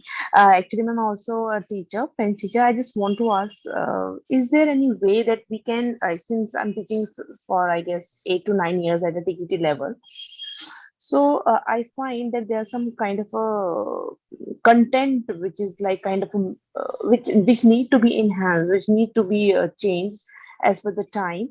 So is there any way that we can get in touch with the editors or someone of these books content writers, or if you have any idea, please help me us in that way. Neelam, if I understand properly, are you looking to be a content writer, or are you looking to be a content writer? So there are a lot of publishing houses in India, especially if you're from Delhi, then there are a lot of them in Delhi. So do get in touch with us. We are on certain groups like... I'm in Delhi itself. So you have Goyal Saab who has their group, then Langers who has their group. So you just join their groups, and anytime you can get in touch with Mr. Dinesh or Mr. Ashwini or Winnie, and you can always express your wish to write a book or to be an editor. I'm sure they would take you on. Okay, thank you so much, ma'am. Ma'am, there is a question from Ms. Sonali Agarwal. She's a TGT French teacher at a school. Are there any further opportunities for me, like to take up, or any specific course along with school teaching? Absolutely, Sonali. One never stops studying. I am not stopped learning. For that matter, I don't know if you can take me as an example. I try to attend as many webinars. I try to do as many long-term stages. So it never stops. So you keep enhancing your knowledge. Please keep enhancing, keep taking training programs constantly, because school teaching, let me also tell you, one of the constraints is that it can tend to get a little boring if you are not innovative. You need to be innovative, you need to be creative, and you can see that you will not be bored, because if you are innovative, you are creative, your children are going to respond. So keep updating yourself. It's very important to keep updating yourself. So please keep attending a lot of training programs, and I'm sure you're going to do very well. Ma'am, there is a question on B.Ed, like are cross B.Eds accepted? Like in case if a B.Ed French is not available. Of course. Yeah. Of course. Yeah. That's precisely what I'm saying. There is no B.Ed in French till date in India. So even your GRF, I have all of that, and nothing works at school level. Nothing works. You can have the best of degrees, you can have a PhD in French, but nothing works in French in school if you don't have a B.Ed or an M.Ed. So you need to have that B.Ed if you, like I said, if you want to climb up the administrative ladder. Otherwise, there's no problem in being a titulaire, because I don't have a B.Ed or anything, but I'm a permanent employee of my school. So that is not a threat at all. So if you don't have your B.Ed, it doesn't mean that your school is not going to employ you permanently. That is not true. Ma'am, there is a question from Ms. Shruti Mehra. Like, ma'am, if you can share some resources on French culture, especially for teaching class 9 and 10. Oh, we have lots of them. Lots of them. Please do get in touch with me. And if you're part of any of the groups, you can, we share a lot of things. So please share my email ID with them, Arun, and I'd be only too happy to share my resources with them. Sure. If I do an assistana, I can't read. It's moving too fast. So can you all tell me the questions? It's moving too fast for me. If I do an assistant d'anglais, will it be counted as an experience to become a French school teacher? If I do an assistana d'anglais, where? In France? In France, yes. I mean, I see, look, in school, it's very, very clear. If you are able to speak French, if you're able to teach French, so normally they need at least a B1 minimum, okay, B1, B2, at least for you to teach at school level. Now, if you're going to go for an assistana in France, I'm sure there's a requirement in French. I think Eric and Marlene will be able to tell me, is it a B1 or a B2? It's a B1 minimum. Yeah, so if you have a B1 and you're doing an assistana in France, then obviously you're well equipped to start teaching in a school in India. There's absolutely no problem, and you get a good salary, believe me. You know, on an intercultural point of view, it's very important because when they come back to India, then they can share their experience in the French, I mean, everyday life. Absolutely, absolutely. Very true. I would just like also add that most of the best French teachers in India have been assistant d'anglais in France. So we just rewarded a few of them yesterday, and they've been assistant d'anglais in France. So if you want to go for assistant d'anglais, please do. That's right. In fact, so many of you are so well qualified. So if you're not going for a master, you can at least go and do an assistana and come back after 9 months and join a school. Anuradha, si tu veux bien, dans le chat, je mets une citation que nous connaissons tous. Attends, je la mets tout de suite. Une citation que nous connaissons tous, mais c'est toujours bien de la relire. Oui. Être enseignant, ce n'est pas un choix de carrière, c'est un choix de vie. Absolument. Parfait. Merci, Eric. Merci beaucoup, madame. I'm presently doing my certificate in French. Does it required in school level job? Certificate, I'm not too sure whether, I mean, it depends what is your level. Again, I would like to say that it depends where you are teaching, which region of India you're teaching. It all depends. The demands in Bombay, Bangalore, Delhi, Chandigarh, Pune, etc. Obviously, the requirements, the qualifications will be a little higher. But maybe, but I don't know. With a certificate, I don't think really you can be a school teacher now.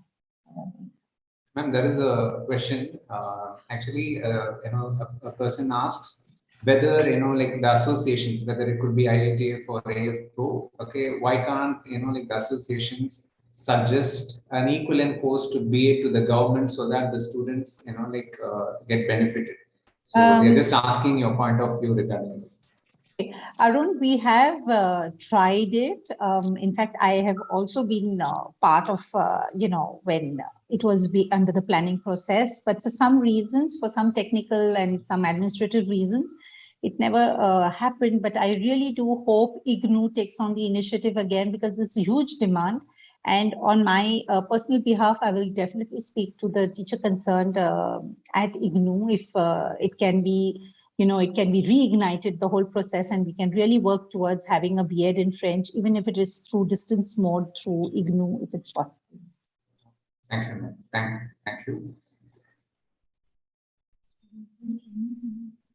Ma'am, if I'm pursuing BA French Honors and I only have subjects related to French, can I still do B.Ed? Yes, Ishita, that's precisely what I said, my dear, that most of my colleagues, like I told you, I don't have a B.Ed, but many of my colleagues have done a B.Ed, and of course, they haven't done it in French.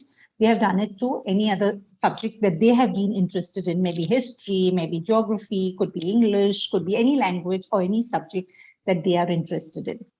right? So B.Ed could be in any subject. It doesn't necessarily have to be, obviously it's not going to be in French. Online French tutors.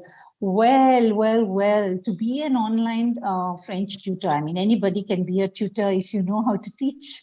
Yeah, you need to know how to teach. The only difference being online, you have to be good at all this technology. That's it. But today, with the pandemic, everybody has become online teachers. So I don't think there is any requirement per se. You have to be well versed with the syllabus that you're teaching, and you have to be good with children, and you have to deliver. There is a question about the French vacancies, ma'am. Like the vacancies for French school teachers. You know, like which sites to refer, or like how do we come to know about those vacancies? For schools, I don't think there are any sites per se, not that I know of, but I've had colleagues who have been inquiring, and I think you look up the school wherever you are, in whichever city you are, and you look up for the requirements, and definitely through word of mouth, because we do have these big groups, school teachers groups, where we keep posting where their posts are vacant and they need to be filled up. So every region, every zone, I think, is self-sufficient in that matter. So we keep informing one another, and they get information like that. I can see one question over here. Oh, it's gone. Before I can see, it's gone. So I can read it for you, ma'am. I am currently teaching, and I have also started taking private classes for children. However, I'm not aware of what level they need to learn in order to give the DELF Junior exam. Oh, the DELF Junior. Okay, the DELF Junior, you see, you have to prepare your students accordingly. This is a very fantastic initiative that Institut Français has started, initiating school children to taking the DELF Junior exams without having to go to the Alliance Française to take classes. So I think this is fantastic. So it depends, like, again, it depends on the kind of teaching that you are doing at school. Like I can give you, for example, like my students in school at class 7 and 8, they're able to take the A1 exams, and they have cleared the A1 exams very well. So when they reach class 9 or 10, they're able to take the A2 exam. At the end of grade 10, many of us, not many, I mean, all those who are interested, of course, they even manage to take the B1 exams. And so when the student goes up to class 11 and 12, if they want to continue with their French, in my particular school, we don't have French, but they do French privately, and they manage to give the B2, because we have also instilled it into the students that if they have the B2 by the time they finish class 12, and if they want to go and study in France, then they, the fees are completely different for students who go to France to study with a B2, right? So I think, if I'm not wrong, Marilee, they pay the same fees as a French student, right? If they have a B2 in French. Yes, exactly. If they want to study in France, yes. Yeah, so that's an added advantage. So thanks to the Institut Français now, our students who are learning French in school can take the DELF Junior exams, and if they are good, if they are devoted, if they are passionate, by the time they finish class 12, they finish B2, and then there they are. Voila. Merci, merci, madame. Okay. I was waiting for this question. Okay, after NEP, is there a probability that French will not be there in CA? French is not going anywhere. French is not going anywhere. French is always going to be there. It has always been there. I said, like, since a century, it's been in India, so it's not going to go away so fast, right? So CBSE schools, no way is it going. Yes, it is going to be a soft skill later on, because they are following the 3. I don't want to go into the NEP right now, because we still have Jay who has to speak, and it's almost 8:30. So NEP is a different topic altogether. So I'm not going to go in there, but yes, French will stay. Please don't worry about it. Schools will always have French. International schools will always have French. And today, many schools are very excited about having French. So in fact, I feel that personally, I'm very happy, because if French is not a subject, then you're not going to teach it as a subject. You're going to teach it as a live language. And I think that's fun. Yeah. So I think that's very good. Is there any possibility of having French in government schools? Oh la la. Sonali, It depends from school to school. It depends. I remember I went to a government school in Delhi, in somewhere in North Delhi, very, very far away. And they had little children speaking a little bit of French. And I was really, really touched. I was really touched. They were doing a few classes in French.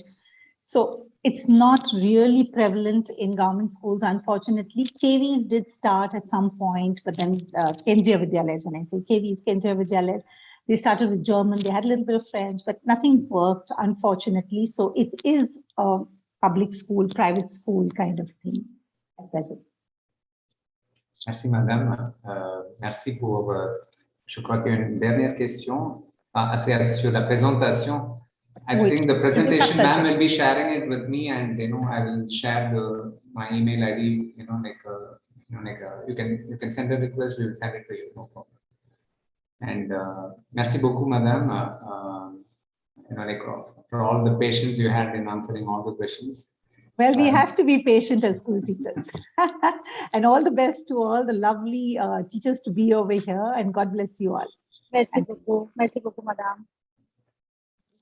Now we have Mr. Dr. Jayavardhan Singh Rathod, who is from Amity University, Jaipur, who is an assistant professor there, and who is going to talk about the qualifications necessary to become a college or an university lecturer. So you can also ask questions about NET, JRF. You can ask to Mr. Jayavardhan. So to you, Jay. Good evening, everyone. And at the outset, I would like to thank Dr. Arun Kumar Santhalingam for beautifully putting this whole session, wherein you have integrated so well Alliance Française, teaching French at Alliance Française, and then IFI, and then school level with Anuradha Karkun ma'am, putting it so nicely and making it so clear to everyone, and then roping in doing masters at distance with the Eric Perrotel and Marilyn, and then Mr. Guillaume, and now we are moving on to the another step, that is the university teaching. So I hope I have some time to do that because it's already 8:22, so I can do it peacefully, Arun. Yeah, you can do it. See, like the students, they didn't still move away, they are still there, so I could see that, the students are really interested, and, please go ahead. I hope to keep their momentum up. If at all you have any questions, so please, even if you had earlier, you can still keep them on, and you can ask me after I'm through with my presentation. I'll share my screen, and you need to tell me if it's visible. Right, so I'll start that. I'll just put it on the full screen mode.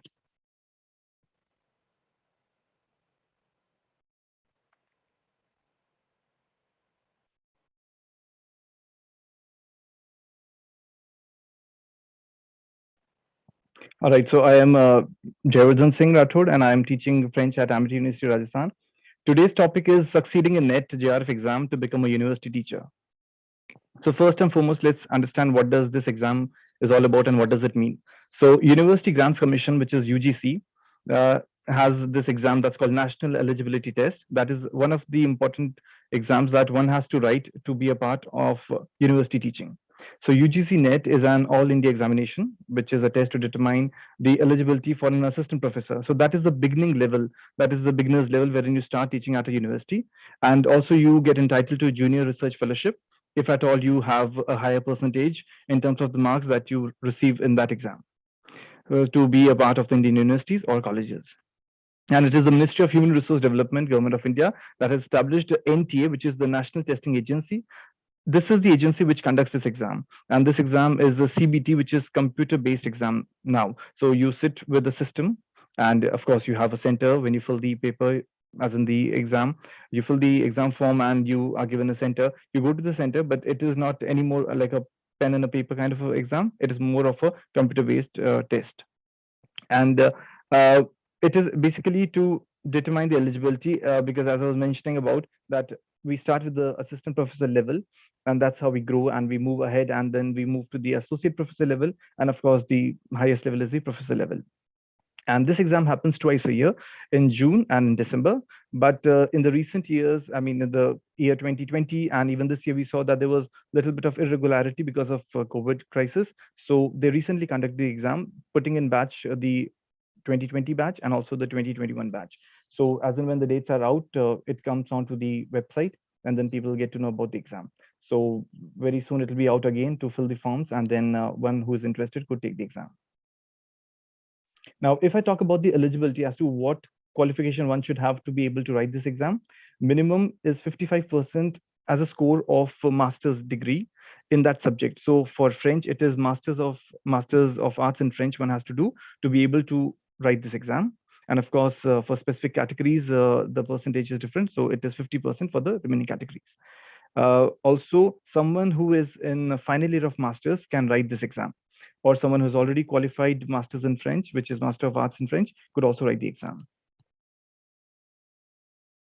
Now, if I talk about the exam paper pattern, earlier there used to be 3 papers, paper 1, paper 2, paper 3, but now it is just 2 papers. There's paper 1, which is the teaching aptitude paper, and paper 2 is the subject oriented paper. For French, it is the French language paper, which encompasses other topics as well, which I'll be talking to you about in the slides, which will be talking about the syllabus of the paper. So paper 1 is the teaching aptitude paper, which is having 50 questions, and the maximum marks is 100 marks. So you see each question stands for 2 marks. And paper 2 is the core subject paper, which is French in this case, and is having 100 questions, which stand for 2 marks each. And so the total score is 200. And when we add both the scores, it comes down to 300 as the total score, with 150 questions in totality. And the fortunate part is that there is no negative marking. So, you can always try your luck by even responding to the questions that you are not sure of. In terms of application fees, of course, there's a fees that has to be paid for writing the exam. So you can see on the screen, it moves as per the, the strata. So it is 1,000 rupees. And then it gets reduced to 500 and then 250. And of course, one can pay the fees through all the electronic media. So it's by debit card, credit card, or all the online payment system is there to do so. This I've already mentioned. So 55% marks in master's degree is mandatory to be able to write this exam. Now, what happens is that once someone has written the exam, there comes the cutoff qualifying marks. So anyone who writes, they don't publish immediately the merit list. It happens in 2 steps. So first is the qualifying marks. So one has to ensure that this person qualifies the exam. After that, all those who qualify, they are a part of the merit list in terms of wherever the the merit list or the merit percentage goes.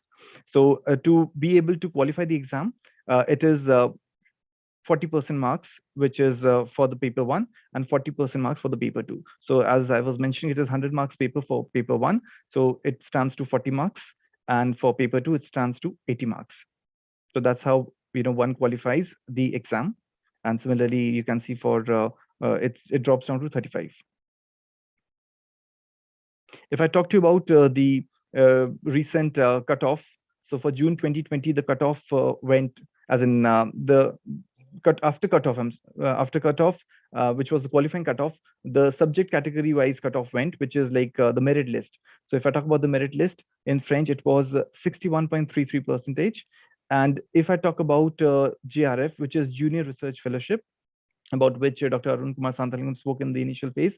So now I'll quickly explain you as to what is the difference between being an assistant professor and JRF and assistant professor. So when someone writes this exam, when one applies for this exam, needs to fill as in this person wants to write the exam just for being an assistant professor, or wants to even go for JRF along with that. So there is an age criteria, and someone who wants to write for JRF as well as wants to avail the Junior Research Fellowship, which is some kind of financial aid that is given by the University Grants Commission to support your research process during your financial support in terms of the research that you do. So that way the percentage is little higher on that end. That is for JRF and assistant professor. And whereas if you're already working in some university and but initially, I mean, now it is mandatory to have a NET exam, but maybe if you are already working and still that clause has not been put into practice in the very very solid way, or maybe you're planning to work in a university just for the purpose that you want to be an assistant professor and you don't look forward to JRF, in that case the percentage cutoff is 61.33. that is what I'm talking about, June 2020. And if you want to also avail JRF, then it goes to 67.33%, which is the cutoff that was for June 2020. It keeps on fluctuating as per the number of candidates who qualify. So that is something that keeps on changing. If you want to see the trend, what I would suggest is that I will be posting the link in the end, and there you could also see the trend as to how has it, been fluctuating over the years. Moving ahead, I'm showing you a permit letter and a admit card of a candidate. So this is the admit card that is being generated to write the exam. So you can see you have your roll number, your name, gender, category, and then all the details are there. And as you can see over here, the recent exam that took place for French was on 20th of November, and it was for 3 hours. And so that's at a stretch. So, you see it says at 3 o'clock and it's lasted till 6 o'clock in the evening. So both the papers, paper 1 and paper 2, they go back to back, and one can do those 2 papers in the CBT format. That is computer-based test. You sit in front of a system and then you start, the time starts, and in that span of 3 hours, you do these 2 papers. And once you're sure of submitting, you submit it. And once you have submitted, it doesn't take any more corrections. Now, some important instructions for candidates who would want to write this exam. So it says that, you have to carry transparent water bottle and you have to have a hand sanitizer. These are basic things that everyone understands these days, but because of COVID, things have really taken very specific shape. So one needs to be well aware of, these rules and regulations before going to the center. So a simple transparent ballpoint pen is what they ask for. And also you see that they would ask for a valid ID proof, and of course, admit card along with a self-declaration that has to be taken from NT website. So these are certain details that are absolutely important that one needs to be aware of, while going to the exam center. But then I'm sure that, you can always check up the internet site to understand these things. And also when you get your instruction, when you get your permission letter, you get these instructions along with that.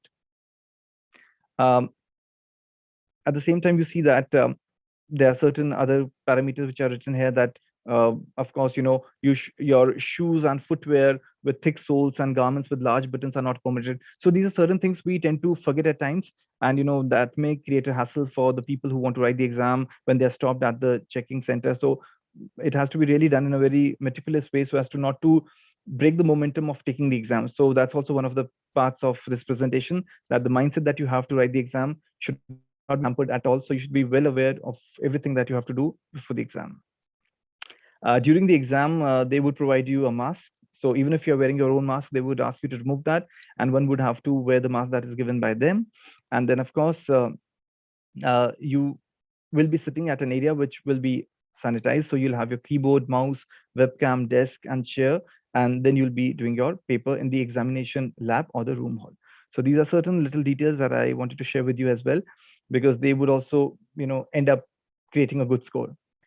Now, if you move to the syllabus, as I was mentioning, there are 2 parts of the exam. There's paper 1, which is the general paper on teaching and research aptitude.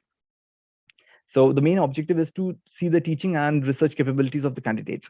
So in this, you have topics like teaching aptitude, wherein you have to understand what is teaching, concept, objectives, then learners' characteristics, factors affecting teaching related to teacher, learner. So everything that comes into didactics. Even while doing Masters of Arts in French, we learn these things. So they are also a part of didactics. But of course, being a language teacher, as Anuradha ma'am said, that it is a passion that one should have. So it is the content and also the way you teach. So that is also very important. So that you would see over here.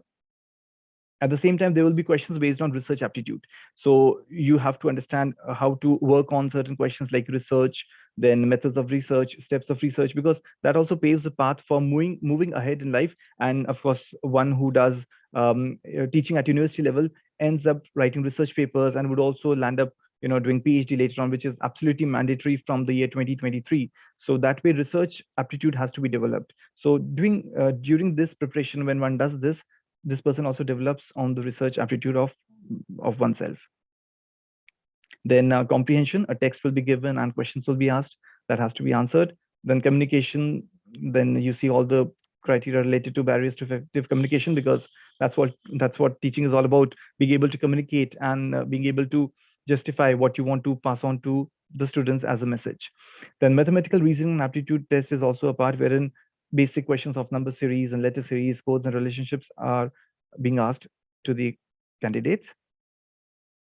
Logical reasoning is there. So you have Venn diagrams. Then you also have, understanding the structures of arguments and moods and figures and formal and informal fallacies and use of language. So all these come under the part of the logical reasoning. Data interpretation will be there. And of course, there'll be a part on ICT, which is information and communication technology. So as to understand how, tech savvy are we, how we are well acquainted with all that is happening in this globalized world in terms of technical advancements. So that's the overall personality that they really want someone to develop as a teacher. So that is a general paper, but of course that really enhances one's teaching skills as well. Because of course, paper 2 talks about the core content, and this paper 1 is basically trying to develop the teaching competencies in you and me as an individual. Now, there's unit 9 that talks about people, development, and environment. So we go beyond the class dynamics. We go about soil pollution, local and regional, global, air pollution, water pollution. So all that is happening around us. So someone who reads newspaper and is well updated with what is going around in the society can really understand well these kind of questions. And in the end, this is the higher education system. So also what all changes are happening in the higher education system, one has to be acquainted with that so as to understand these questions. And that also helps you to understand what all changes are happening so that you are updated. And when you impart those skills to your students, you should be well, aware of what is happening all around in the higher education system. Now, if I move to the French syllabus, which is the core subject, which is paper 2. So it has different units. So these units, the code is 39 for French, and it has units like literature, like French literature from Middle Ages to 18th century. That is one of the parts, wherein I'll be sharing this link so that you will have the complete detailed idea of the syllabus of NET exam in French language. Then if I go to this one, so the second unit talks about French literature from 19th century, of the 19th and the 20th century. Then French Francophone studies in the post-colonial era. Then also there are themes which are related to, translation, then practices of translation. Then the bibliography as well, so that we can find books that we would be looking for. Then arts and culture in France. So that is very important. So I somewhere feel connected that when one has done perhaps, assistant d'anglais kind of a program, is well acquainted with the French system and French culture. So that also somehow helps in understanding these questions in a better way. But of course, staying in India and learning through books and other internet resources can also be a great help. The linguistic is another important part of this syllabus. Comprehension and written expression. And in the end, there is didactics, which is like teaching of languages. How do you teach language? So there you talk about the methodologies, the methods, which are the books. So, and how have they evolved over the years? So you are totally, soaked into this evolution of methodologies, and you understand, and then you approach in the right way to pick up the right methodology for yourself and for your students, looking at their needs. Now, there's a little sample paper so that I wanted to show how does the paper look. Of course, that is going to be CBT, which is computer-based test. So you would be having your questions, there'll be options, and you'll have to pick one, the right one, and you would be submitting it. And you also have the access of going back to the questions. Although I haven't written the paper, but then that's what I have taken as an information from the people who recently wrote it. So you have an access to all the questions till the time you don't submit it. So once you have submitted it, it is recorded, then it can't be changed. But then of course you can move to and fro to understand how to go about it. So questions of this sort, like la première femme admise à l'Académie française est, and you have options and you have to pick the right one. Now, I'll just quickly come on to some important points that NET examination preparation, perhaps that would be one of the questions that would come to your mind as to how to go about it. There are books available, of course, in many other subjects, how to prepare for NET exam. In terms of French, there is a dearth of specific exam point of view preparation books. When I say so, that means that you as a learner will have to really work hard to find your own material. When I talk about the first paper, which is the teaching aptitude paper, there are so many books available with the MCQs questions over there. You can buy one of those books and you can start preparing yourself for that exam. But as far as the NET exam preparation for the French subject is concerned, one needs to really, first and foremost, has to download the syllabus, has to really move ahead one by one by looking at all that has been done during the master's level, because that's going to be a great help for you.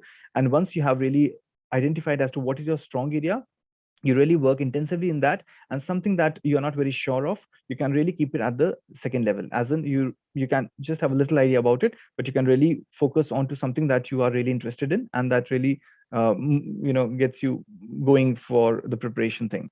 And also checking up with the past papers is going to be a great help. So I will share the link. You will see all the past papers. They will help you to understand how the paper pattern has been and what kind of question they have been asking. And of course, at times you would meet some of the questions, but that is a chance. But then of course, when you do this kind of a detailed study, believe me, not only do you crack this exam, but also you strengthen your knowledge. So I at times really feel happy that there is no such quick one little book available that can help you for preparing for the exam. It is one's own hard work that one has to do by really pulling out the notes of the master's level, and then also checking up internet and other resources to find the right approach to prepare for this exam. And of course, when you are planning for higher education, being an assistant professor at the university level, then PhD comes as a very important part. So the entry to any university is NET exam. And then after NET exam, it is the PhD criteria, which is going to be absolutely important from 2023, which was somehow important this year itself, 2021 from July itself. But because of COVID, it is pushed to the year 2023.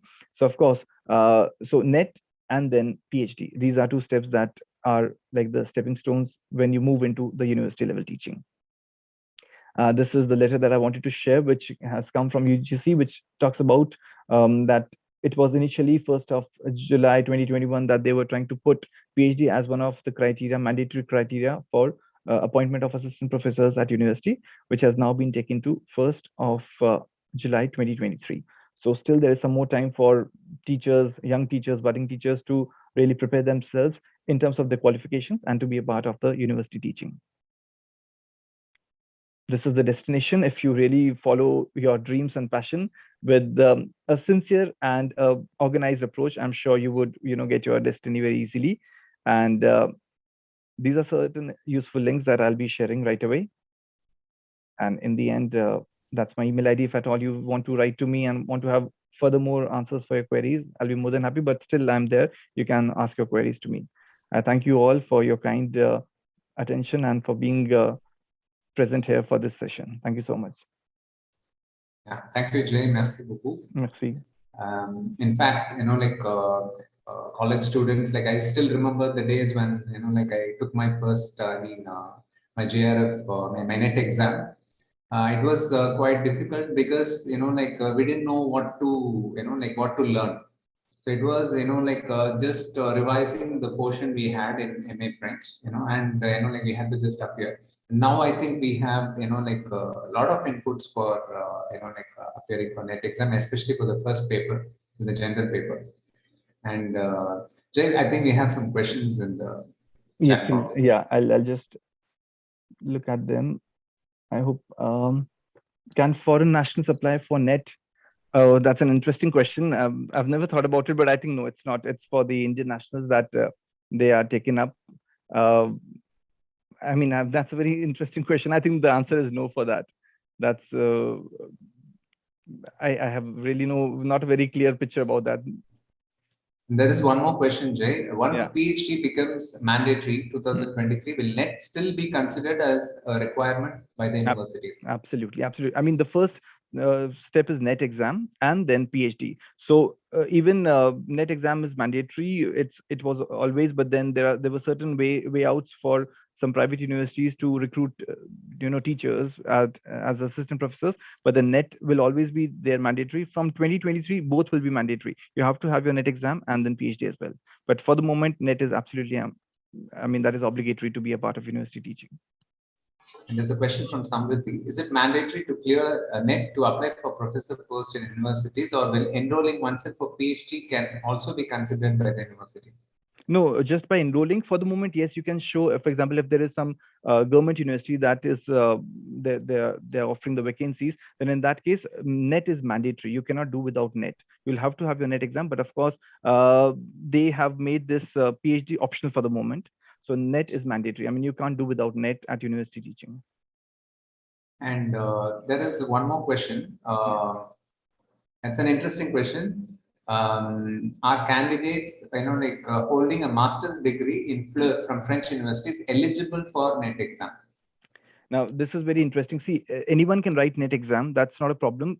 Why do I say so? But then you have to really check that the level that you need to have for applying for an Indian university, that is very important. So when people do masters from French universities or from France, the problem that comes is that they don't get recognized by the Indian system. So the problem is if they have done 2 years masters from France, then that is okay, that's good. But normally there is 1 year masters as well, which at times is a problem in India because they don't have the equal number of credits that is earned by a 2-year person here in India and 1 year over there. So that's there's an organization called AIU, which is Association of Indian Universities.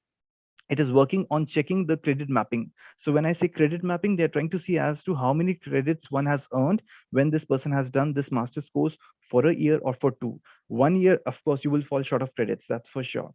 But if it is a 2-year program that you have done as a master's level, then of course AIU, that is Association of Indian Universities, is taking it up as an important case because so much of movement going around, people going to abroad and doing their masters from there and coming back to Indian system. Earlier it was definitely a problem, but now they are working on that. So I think there's a lot of hope. So if you do your masters from France or any other country in French, then of course you can come back and write your NET exam and can apply for the Indian government universities as well. But that's under consideration. There is a question, how to get French NET question papers from 2018 onwards? Yeah, that's an interesting question. So I will be sharing the link. Even I tried to find many, but then unfortunately I didn't find much. That's why I was supposed to, I thought of putting all the current papers, but then I'll check if at all I'll find one. And I'm sure there's UGC site that gets updated every now and then, and they put every detail over there. So if at all you'll find it over there. And then if I do find, I'll pass it on to Dr. Santalingam and he'll pass it on to all of you. Is PhD valid for all the private universities? Or we should go with only government universities? I think, excuse me, please mute yourselves. Yeah, I think there's someone who's talking. Yeah. So yeah, of course, see, private universities also would want to keep their level up because there is, NAC accreditation, and there are so many checks that are being done on the private universities as well. So anyone who wants to apply for a private universities as an assistant professor would have to do NET and PhD from 2023 onwards. But yeah, government, it is mandatory. NET is mandatory. You cannot do without it. But for a private university as well, it depends as to what university it is. There might be some kind of relaxation for a certain time, but if you want to be a permanent employee of that university, then NET is mandatory. And then of course, PhD as well for a private university too. There are a few more questions. I'll just run through them and you need to tell me if I hope I don't repeat them. How much one needs to score in order to get into university like JNU? I didn't get that question, as in how much one needs to score in the NET exam. So as I was mentioning that first is you qualify the NET exam, and then there is a merit list that is released by the testing agency. So if you are a part of that merit list, you can apply in any of the universities, government, private. Sir, if we have to apply for a private university. Yeah, so that's true that I've responded to. That PhD is going to be mandatory from 2023 onwards. So if you are through with your masters, I would request you to check with the universities that are offering PhD programs. It could be government universities, it could be private universities, and please enroll yourself in any of the PhD programs so as to be at par with the other candidates. And maybe I cannot foresee the future right now, but maybe if you are enrolled in any of the PhD programs, then you stand better chances than someone who hasn't done it. So if there will be a choice between someone who's pursuing and someone who has got no PhD at all, so even in 2023, they would perhaps pick the one who is in the process of getting one. So I think this is the right time. So actually the question goes this way. Actually, the person was asking, it was about, the PhD universities, PhDs got from private universities, are they recognized basically? No, absolutely. There is no difference in PhDs from private universities and government universities. in regular, there are two modes. They call it full-time and part-time. There's no difference at all. So whenever one applies for, why does this question come? This question comes when one wants to apply for maybe a government university as an assistant professor. So it's well written in their notification that one should be a PhD holder in a regular mode. That's what they write. They don't ask if it's a part-time or a full-time, or it's a government university or a private university. So it can be anything, but it has to be a PhD in a regular mode. These are the two conditions. Sir, is it possible to qualify NET GRF if one is not able to score well in paper one, but gets good score in? Yeah, of course. So, you have to qualify first, the minimum qualification, as I said, about 40% marks in both the papers. And then, of course, the overall merit could go very high because of the second paper if you scored better in that one.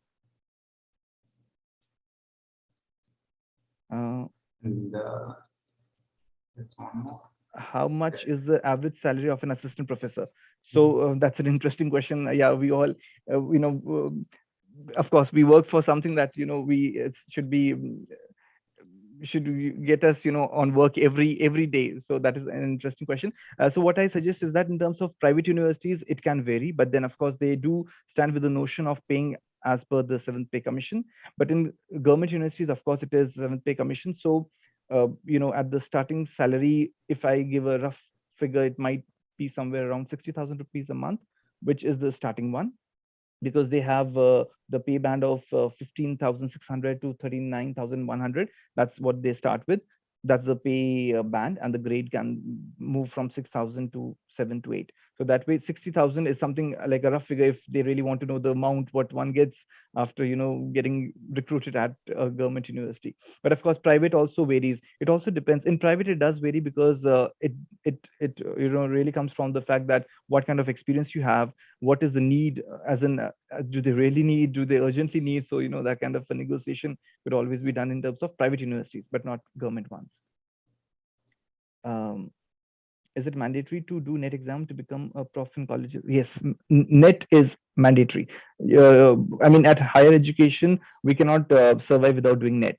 There might be certain friends, I mean, I do have certain friends who are teaching at university level and they don't have their NET exam. So it is going to be troublesome for them later on. So it's better that, those all who are working in private universities, because of course, government won't recruit anyone who wouldn't have NET. So anyone who's working in a private university and doesn't have a NET for the moment, so my suggestion would be to write this exam as soon as possible, and then also to enroll in any of the PhD programs. Is there any age bar to qualify for? Yeah, for NET GRF, if I'm not mistaken, it was 28 years. I'll have to just check with that for NET GRF. Yeah, that I think that is 28 years. And if you're beyond that, then of course, you can apply for NET, which is to be an assistant professor. Thank you, Jay. Yeah, how to get update about the. Yeah, sorry. There's one question: how to get update about vacancies for assistant professors? As Anuradha ma'am rightly mentioned, it is word of mouth one. But in terms of private government universities, you need to keep on checking their websites because they float there. And also in terms of private universities, you can always go to their websites and you can check the job offers or recruitments or jobs, and there you would find. And you can always send your CVs to them. They have a data a data bank wherein they keep your CV and they get back to you whenever they are in need of a teacher. Thank you, Jay, for the patient answers. And it's indeed, it's a very long webinar. We planned it to make it short, but we wanted to really clarify. We want to give answers to your questions. So thanks to all the participants for being patient enough. And I would like to thank all the speakers, Mr. Eric Perrotel, Madame Marilyn Leda, Mr. Guillaume Grandjean, Madam Anuradha Karpoon, and Dr. Jayvardhan Singh Rothar.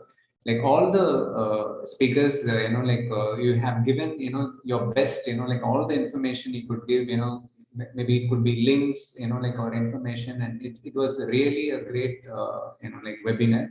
And we will stay connected with the CARRUS PRO groups, which we have created zonal wise, and we will keep updating about, the forthcoming programs, all, whether it could be FEE or Campus France. Hereafter, you will find messages in those groups often.